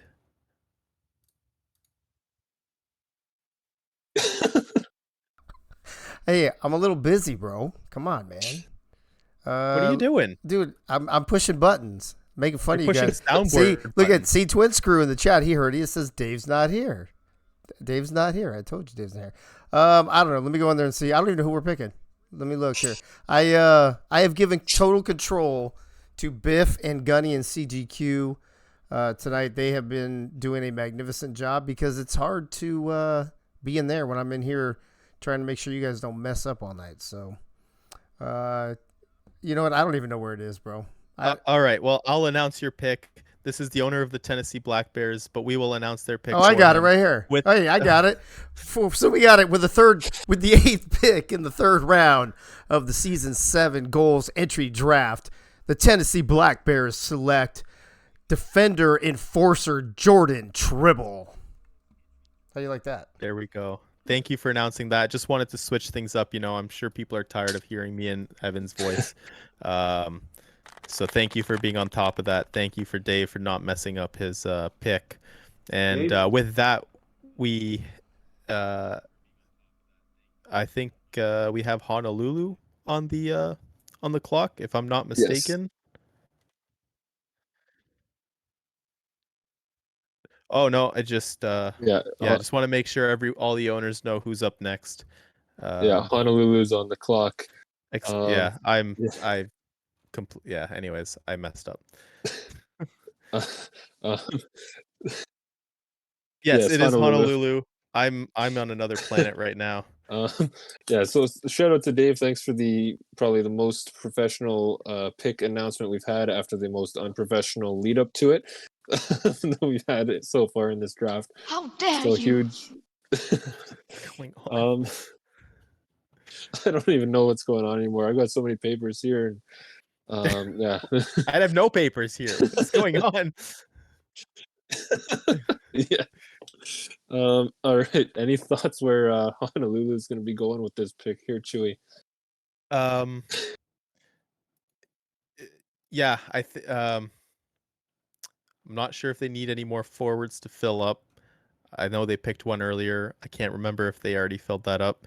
So, if they do need a forward still pro, they will go pro forward. If not, I think they can go either way. This far into the draft, it's very hard to remember everything that happened the past 2 hours. So I'm sorry. But yeah, that's my thoughts on this pick here.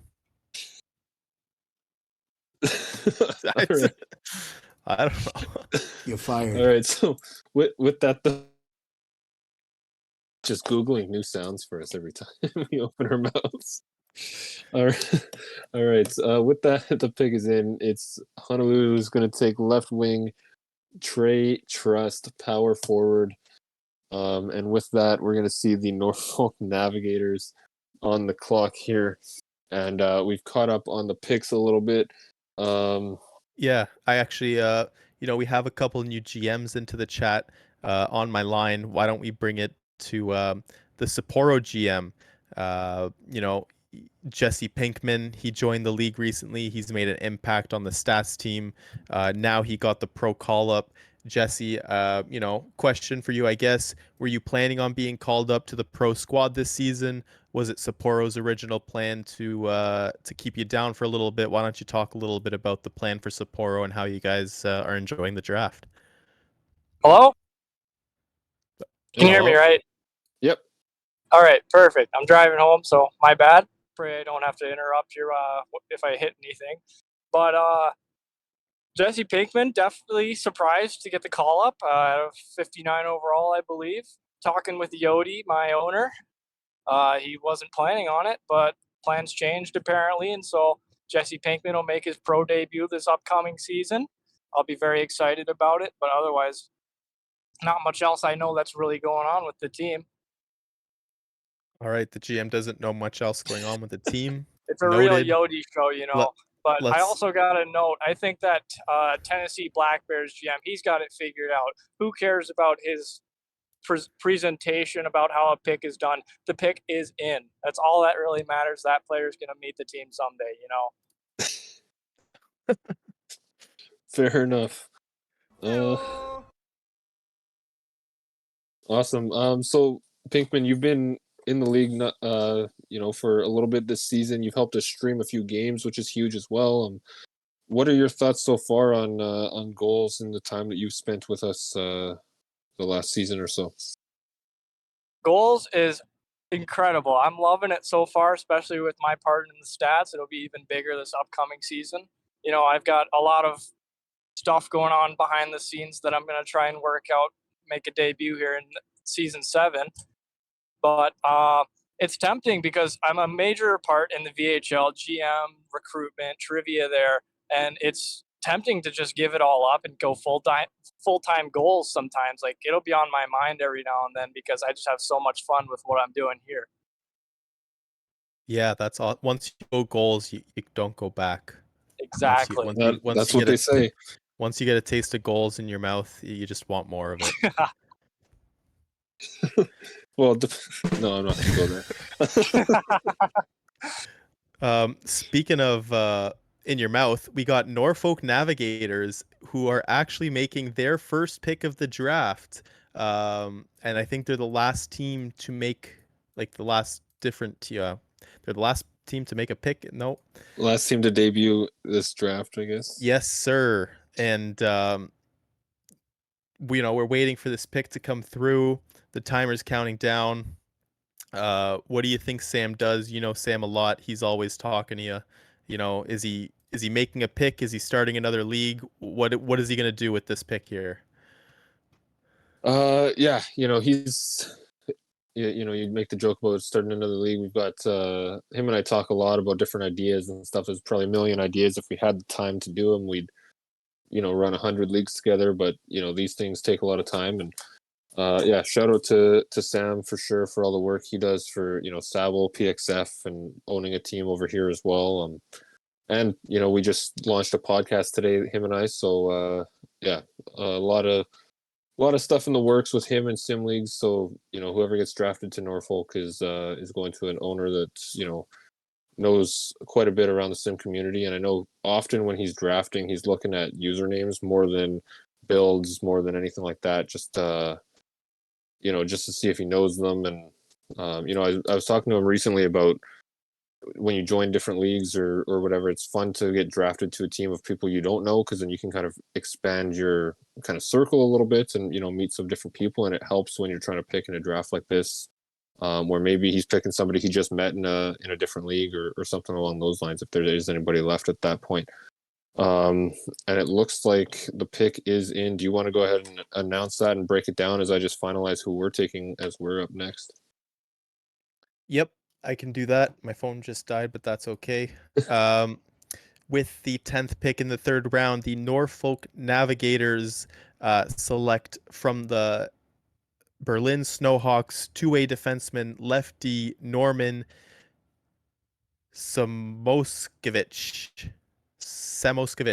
Norman Samoskevich to the Norfolk Navigators. Yeah, breaking down this pick, I believe they were a late joiner in the league. They played on the Snowhawks, didn't put up any points, played for the Norway Prospects, believe did pretty well in those games, and Norfolk liked what they saw.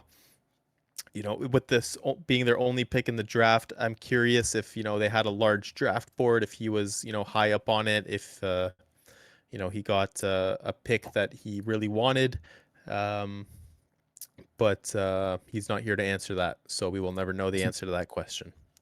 Yeah, well, I know, like I said, we just launched a podcast, him and I, today, and I know that he did mention on that show, I think he was on the show, might have been off air when we were talking about it, but that picking so late, it's hard to actually predict or to project who you might be able to pick. He said he had some hopes of players he might want, but didn't expect any of them to fall to him. As far as like the top end of the draft board, and obviously did his due diligence to see who they'd pick a little later, and be interesting to find out maybe later if this was one of the players they had high that suits them or not. Yeah, and yeah. Mind if I say one more thing here? Oh, sure. Go ahead. Shout out to my almost fellow Canadian, Scar, and I hate you, Matt. That's all for me. Bye, folks. Okay. All right. I don't know. I don't know if that was worth it, but that's okay. I'm glad you said what you needed to say. And got it off his chest. Yeah, say it with your chest. With this pick here, the Turku Finns taking their time. Are you still deciding? Have you made your pick? What are you doing here? Yeah, we talked about it. We made our decision. I was just confirming I put the right position in the draft pick post. So with the third round pick, 11th pick of the third round, we have selected right wing enforcer grinder Cupid Dreams, going to the Turku affiliate program. Somebody we had a fairly positive conversation with. I just went back and checked the DMs. It wasn't a long conversation, but it was a positive one nonetheless. And that's always good to have someone like that left this late when we're picking, and haven't picked in a little over 2 rounds. Our last pick was the 10th pick of the first round. So do you have any thoughts on the pick of Cupid Dreams as a physical addition to maybe the future Finns? Yeah, physical addition for sure. Grinders. I do like their builds, especially in NHL 23. You must have dreamed it because Cupid dreams happened.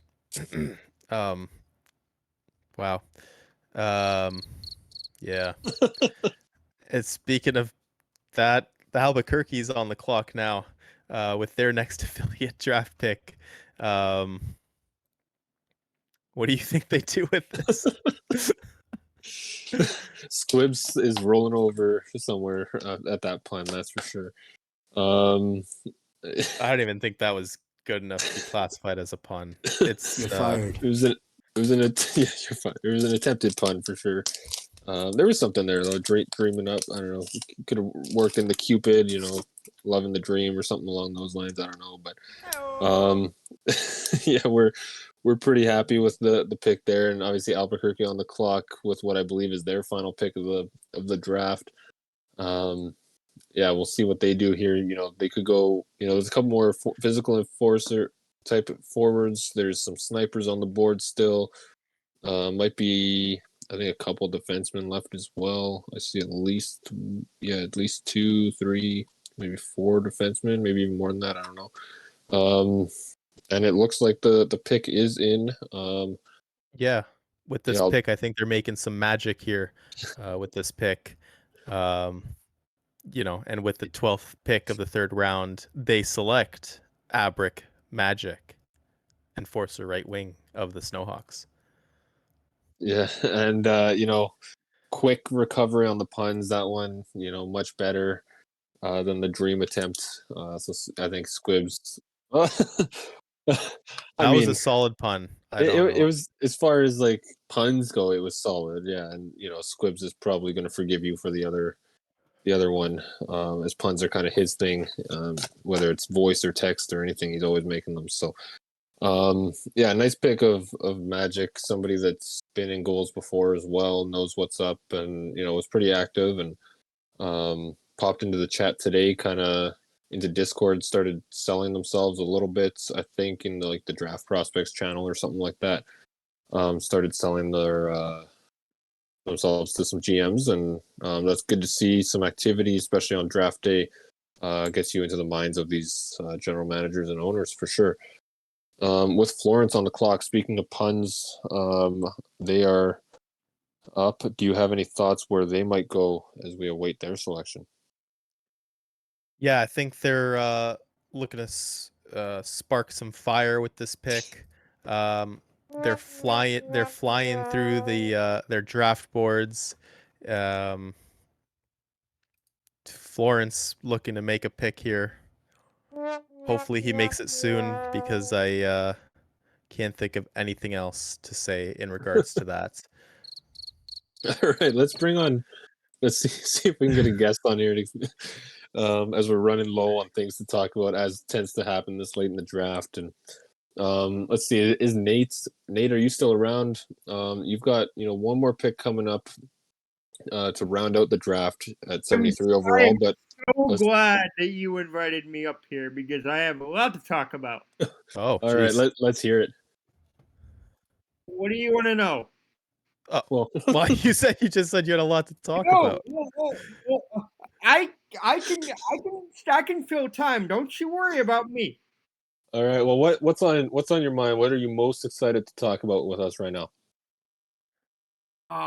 We can talk about my team. We can talk about the last pick that I did, River Frosto. I'm not sure how to pronounce his last name, but his first name is River, and that's a large body of water.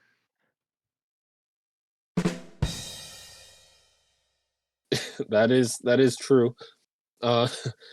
Did you when you made that pick, we were talking about kind of the recruiting that you've done for the league before. Is that somebody you brought into the league, or somebody you met through Gohls? I don't know if you were watching Twitch chat, but that, my friend, was a Corbin DeMars draft pick. Okay. Nice. So, Corbin, helping out with your staff, with your scouting now. What's that been like, building up the staff for a new team? Oh yeah. So Corbin actually is doing more of the developmental side. Mr. Demars was my last free agent that I signed, and he is actually doing a lot for the team on the back end. We have progression plans. He has a fantastic profile picture of a Gopher because I think he's from Minnesota. 10 out of 10. Shout out Corbin. Awesome. Yeah, he's a good guy. We had him on Turku last season. I know he played for Albuquerque before. So yeah, I'm happy that that he's doing kind of a bit of a bigger role with you guys, and yeah, he's a good guy to get involved. That's for sure. I'm excited for the season. I can't wait to see what happens. Obviously, anybody can come on here and say that they're going to do this and do that. I think Columbus is building the right way. We have our goalie, we have our defenders, we're building the foundation for years to come. We have an extra season 8, and we did not sell the farm, so we're looking pretty good. Awesome. That's good to hear. Did you have anything for Nate here, Chewy? No, I think your answers have been chill. I love what you've done with the team, and with that being said, it's not so chill anymore with the Florence Firebirds making their pick, and with the 13th pick of the third round, the Florence Firebirds select enforcer defenseman Dakota Butts. And after that pick, it looks like on our sheet it says Redwater, but they are no longer around. So I'm going to assume the next pick is the Glasgow Blackwatch making their final pick of the draft. Yeah, that is Glasgow. I've got that on my board here. I'm not sure which sheet. Yeah, like the official one for the show anyway. I don't know which one says Redwater still, but either way, same franchise. Glasgow is on the clock here with what will be their last pick of the draft, barring a trade.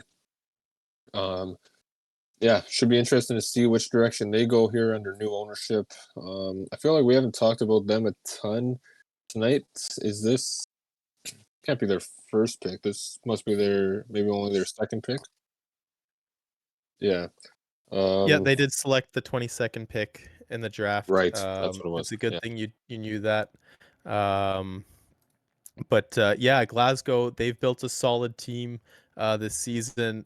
We've seen in previous seasons whenever a new owner, well, just as an old owner, but a new owner take over a team, sometimes some players may leave. We did see the Swift brothers leave the team, but they rebounded pretty good. They picked up some solid players like Valentin Constantine, Andrew Green, and some nice rookies as well, Ronnie Shanahan, Timothy Alexander, and Landon Moore.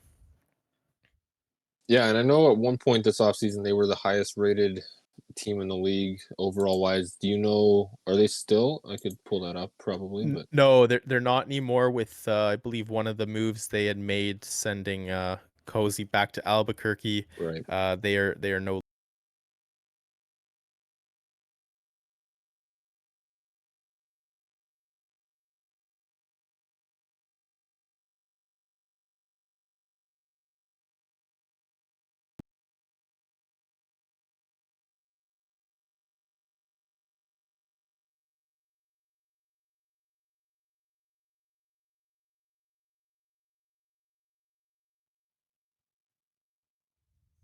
Did we lose Dave? Are you there? Okay, we're still good on Twitch.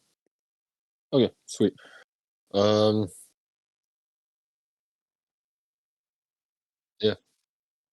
sounds good. But yeah, I was just scrolling through the list. Since his soundboard isn't working, I'll do it myself. But wah wah wah wah wah wah wah wah. And there it is. There we go. Yeah, so anyway, I was just scrolling the list here of the team overalls, and I think Glasgow is around that 5 spot, like you mentioned. So still pretty high up there as far as total overall, which, sometimes we've seen that lead to some success. Sometimes it doesn't. It takes a lot more than that. So we'll see how Glasgow does this season. And yeah, like you mentioned, Europe's a pretty tough division that they're a part of now. So not looking forward to playing against them. I think 4 times this season against division opponents, but should be interesting nonetheless. Yeah, and now that we've fixed our issues with the stream, we have the pick in, I believe. With the 14th pick in the 3rd round, the Glasgow Blackwatch select lefty two-way defenseman Imad Zahir. New joiner in the league, super active. I've seen him in the Discord. You know, I think he was hoping to be taken pretty high in the draft. At this point, I don't think it really matters where you're drafted. Just prove everyone wrong and just become the best goals player you can, and become the steal of the draft, as they say in the league.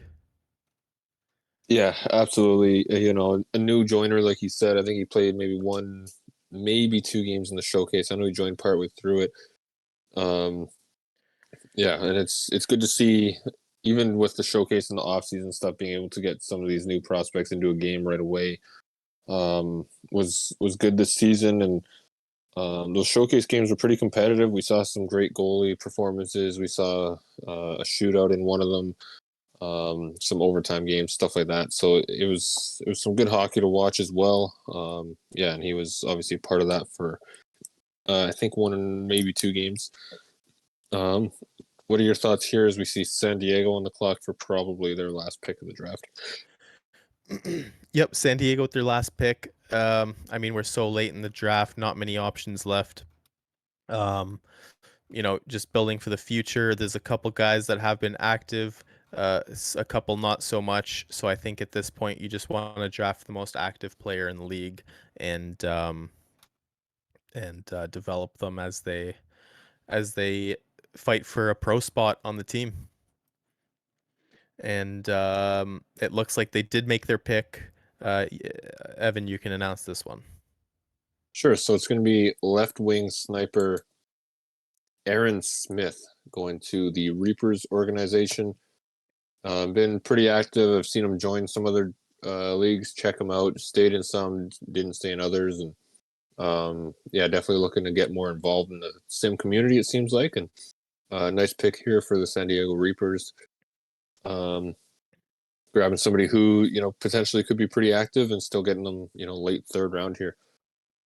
So nice job by Matt, pardon me.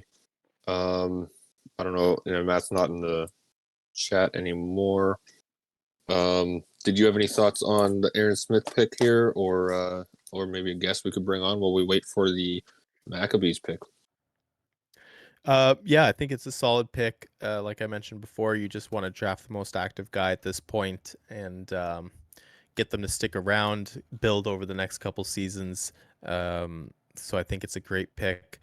It looks like we only have 8 skaters left to be drafted, with a total of 10 more picks in the draft as well. Do you want to, with so little players left, do you want to take just a guess at which player will be drafted here? Yeah, sure. Let me pull up the updated list here with who's left.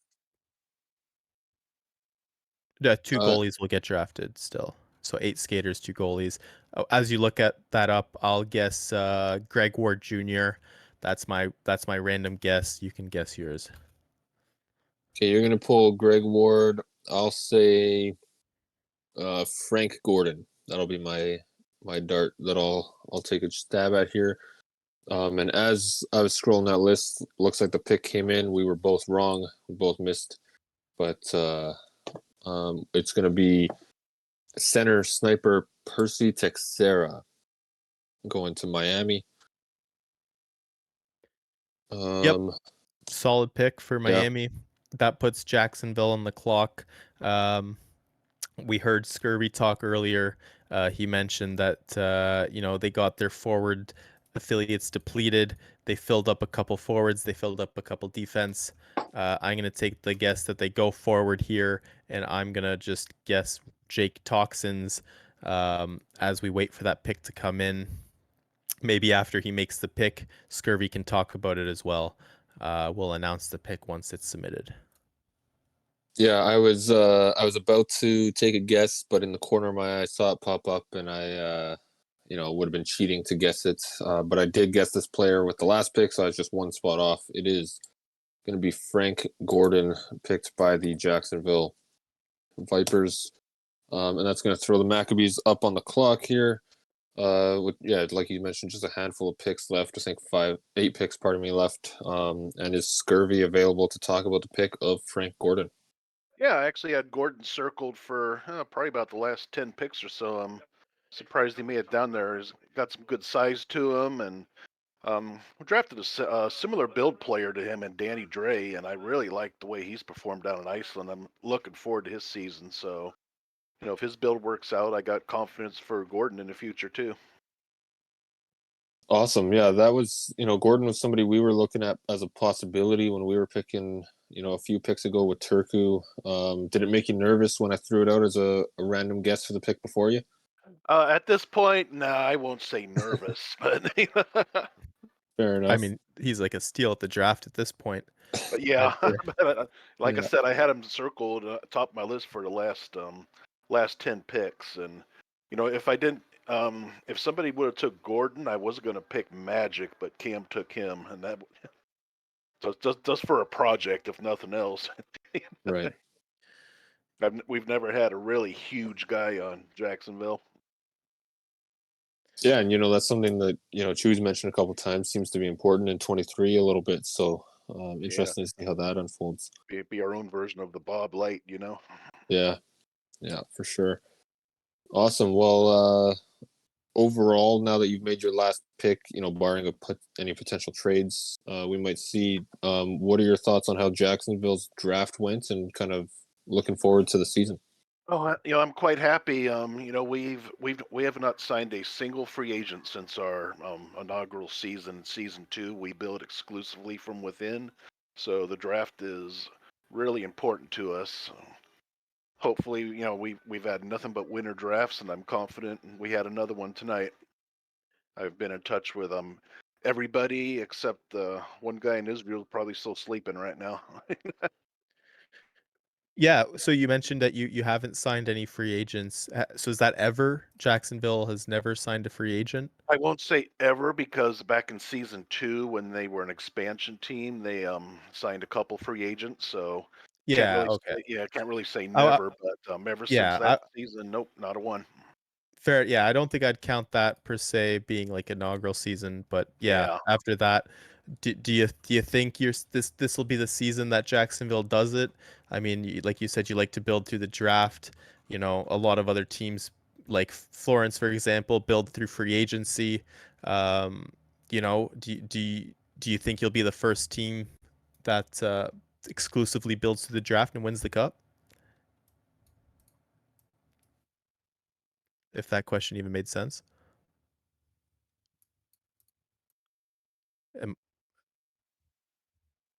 Okay, maybe we lost him. That question just like blew his mind. It blew my mind trying to ask it. But yeah, we still got Miami on the clock, 2 minutes left. Pick hasn't been submitted yet. Evan, what do you think? Yeah, at this point there's like we said, 8 picks left, 2 goalies, so 6 skaters left on the board. I don't know if we want to play the game again while we wait for the pick. I'll throw out Ted Rockpage as my guess for this pick. You got one there, Chewy? Yeah, Ted Rockpage is a great guess. He's been joined the league recently. He's been super active in it, always in the Discord chats.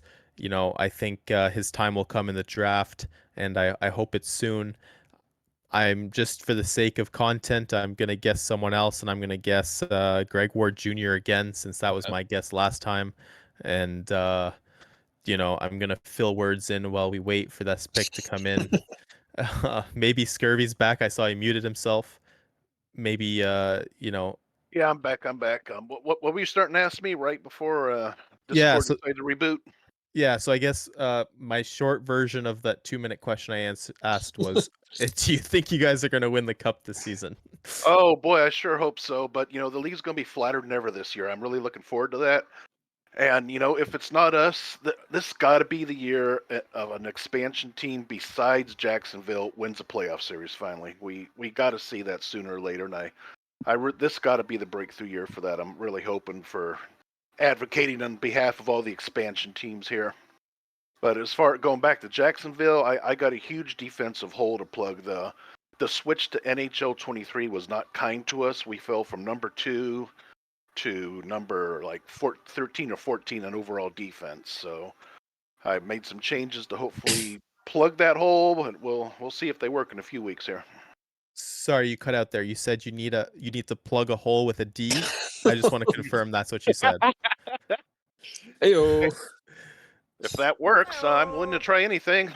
Okay, confirm Jacksonville is looking to plug some holes this season. So big shout out to Scurvy for doing that, I guess. Yeah, and he mentioned that this might be the season we see an expansion team win a playoff series other than Jacksonville.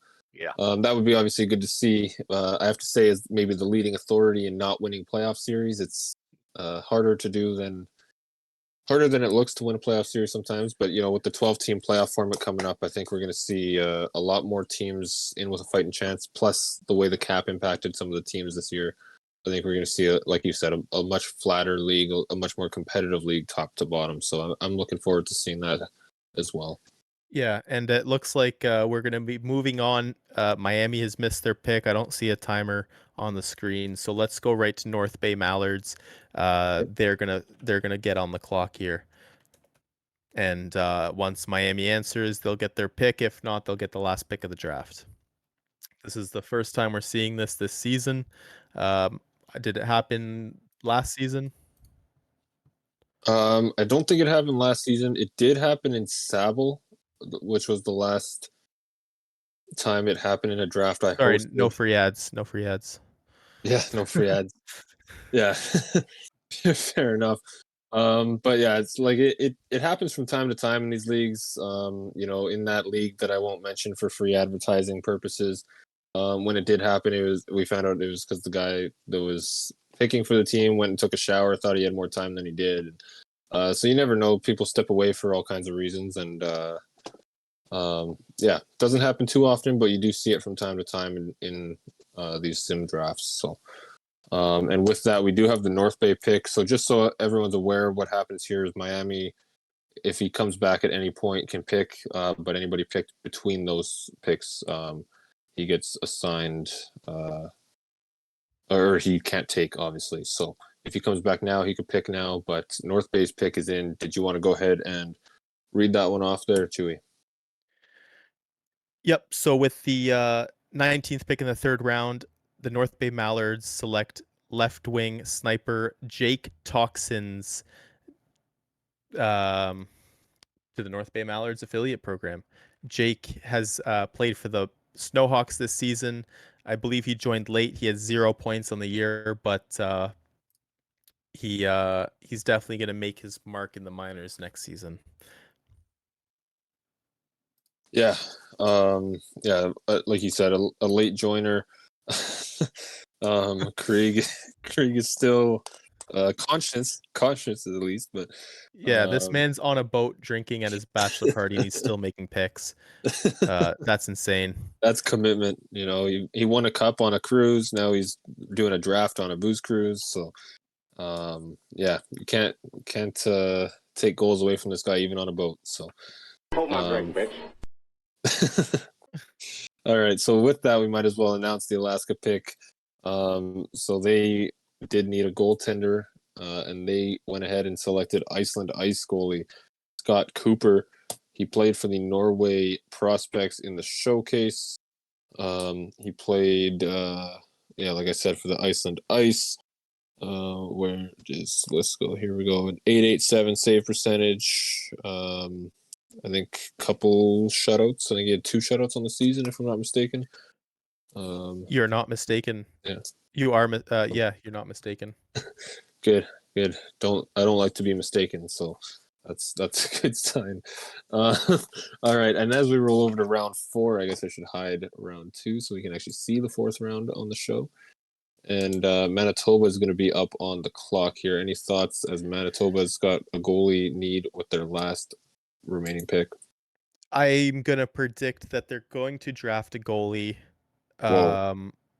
Wild. They waited to the last pick.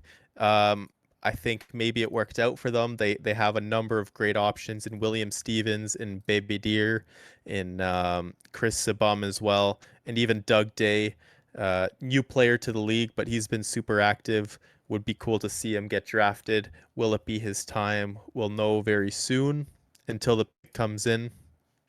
And as we say that, the pick did come in.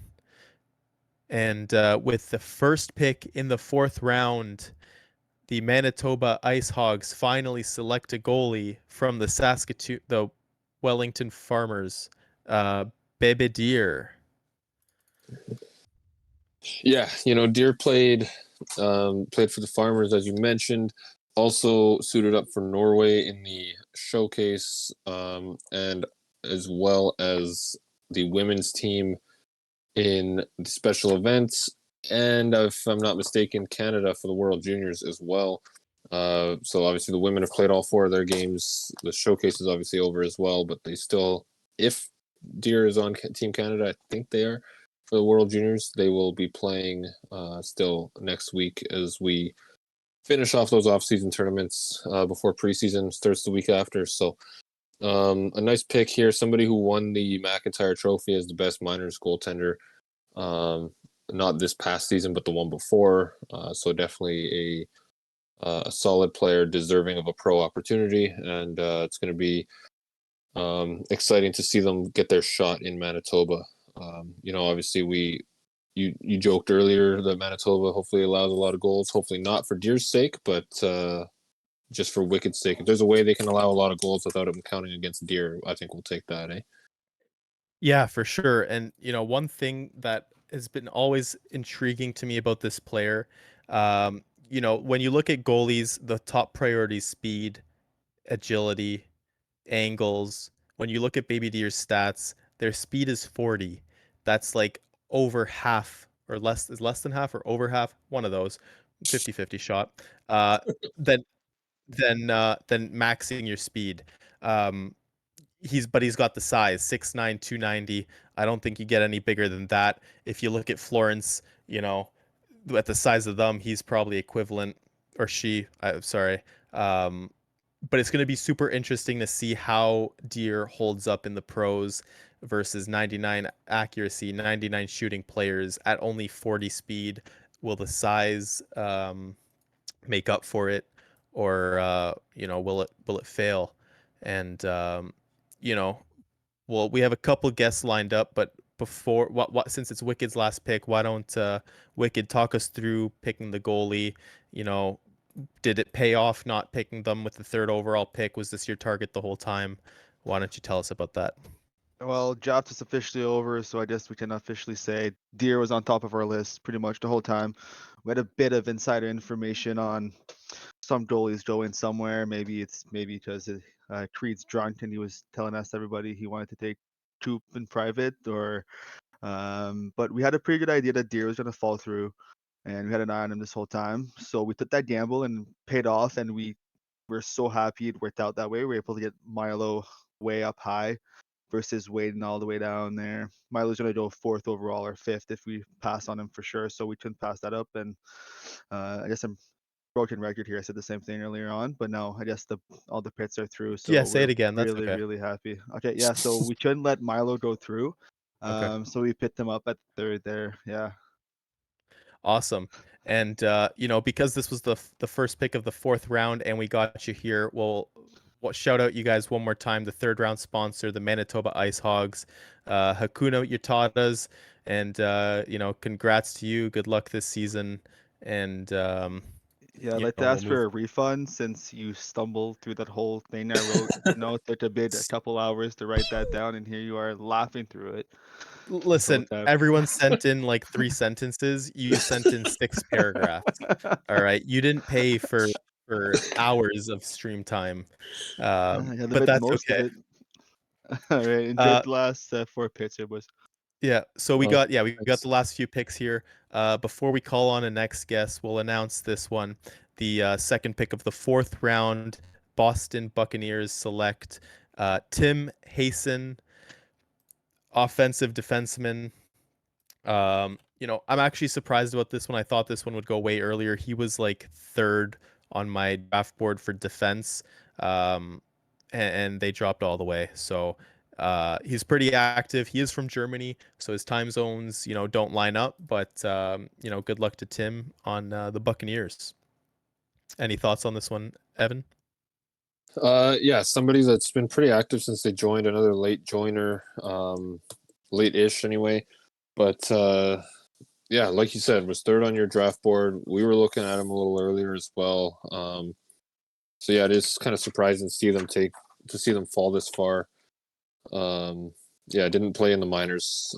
Player out of Germany, which actually Germany's got a couple players in this draft class. So next time the World Cup comes around, there might be some more German representation on that Europe team.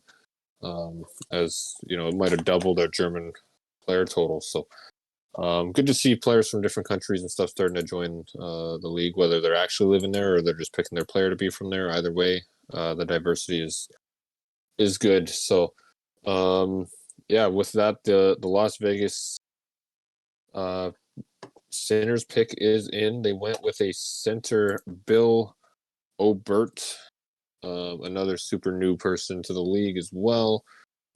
Bill didn't play in the minors, did play for Austria in the showcase, and his player comes from Poland. Do you have any thoughts on the pick here for Bill as we await North Bay / Miami with Columbus coming up right away as well? No, it's a solid pick. Vegas got their defense affiliate earlier. Now they got their forward. Pretty round out roster for Doug. He'll be looking, maybe calling them up next season. It's tough to plan your roster for the following season with the salary cap and everything. But I think it's a solid pick. Steal of the draft, and as I say, steal of the draft.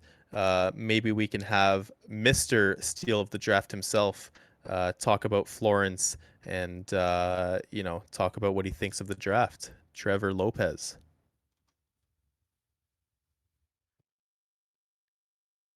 What's up, fellas? How's everyone doing? Not bad. How are you?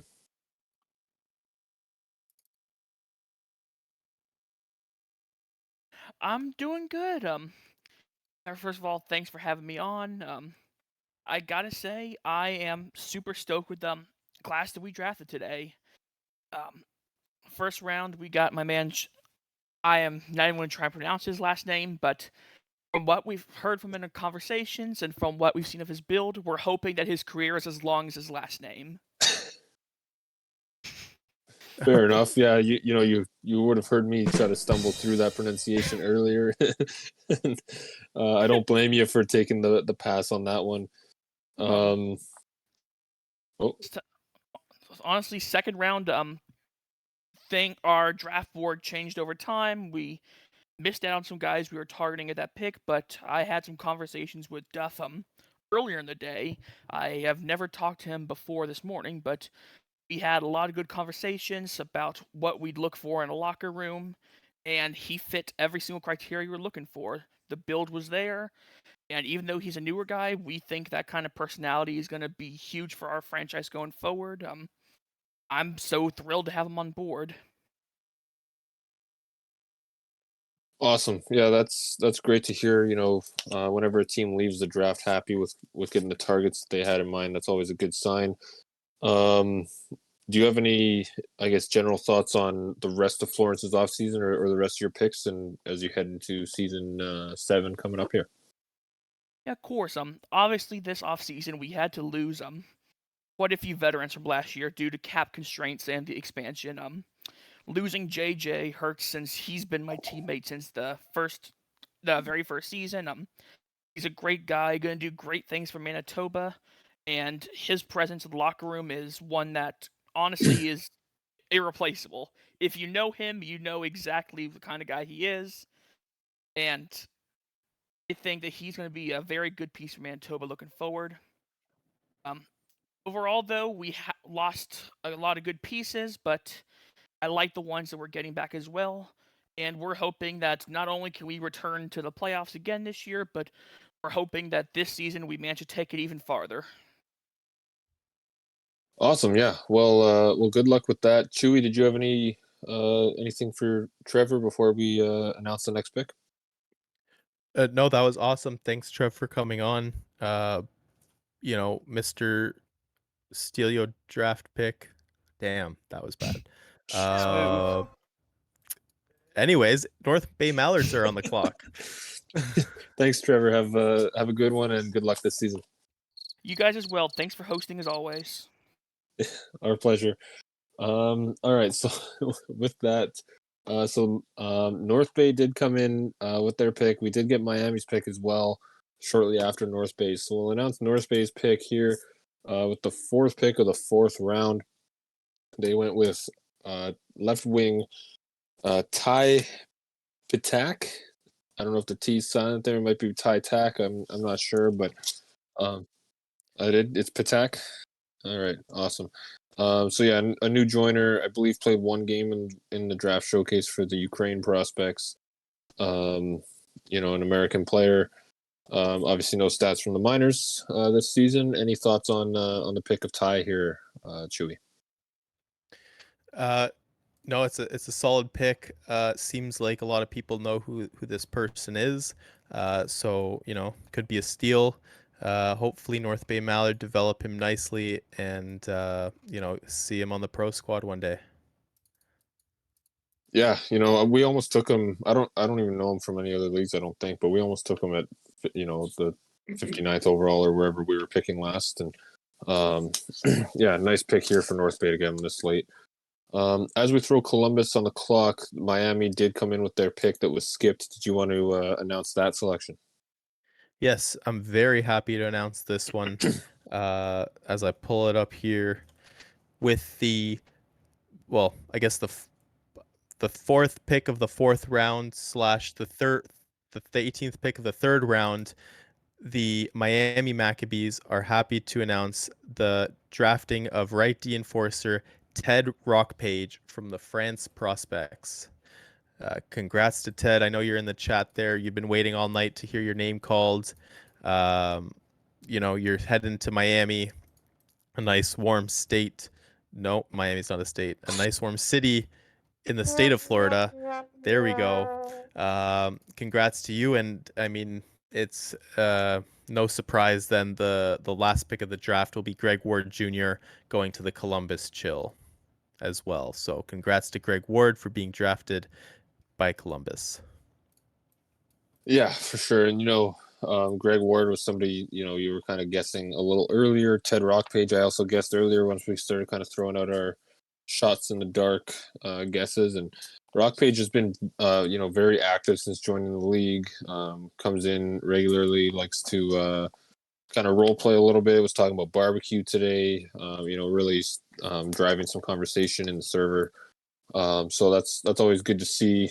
So I'm excited for him to hear his name called.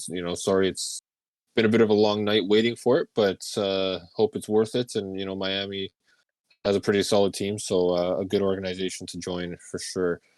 For Mr. Rockpage.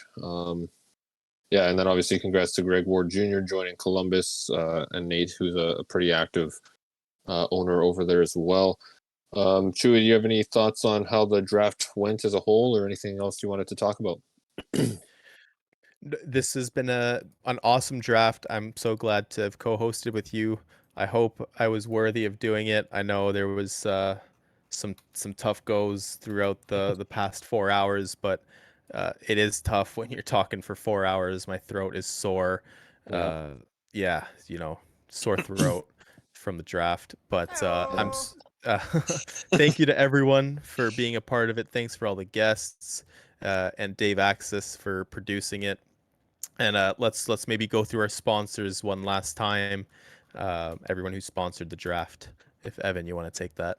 Yeah, for sure. I was just gonna go through the acknowledgments and things like that. So I'll start off with the sponsors. Thanks again to Access Live, Simulation Soccer Federation, United Sim Football Association, Big Time Players Simulation Basketball, the Manitoba Ice Hogs, Lost City Racing, and Rinkside, as well as our title sponsor, Project X Football. Some of those discords and links and stuff are going to be in the chats. Other ones, you can find in the other leagues channel, or if you need a link to any of these, shoot me a message on Discord and I'll get you whatever you're looking for, whether it's any of those leagues or information on any of our sponsors. So thank you to all of them. And then obviously a huge shout out to Dave. This is his 5th time producing this draft for us.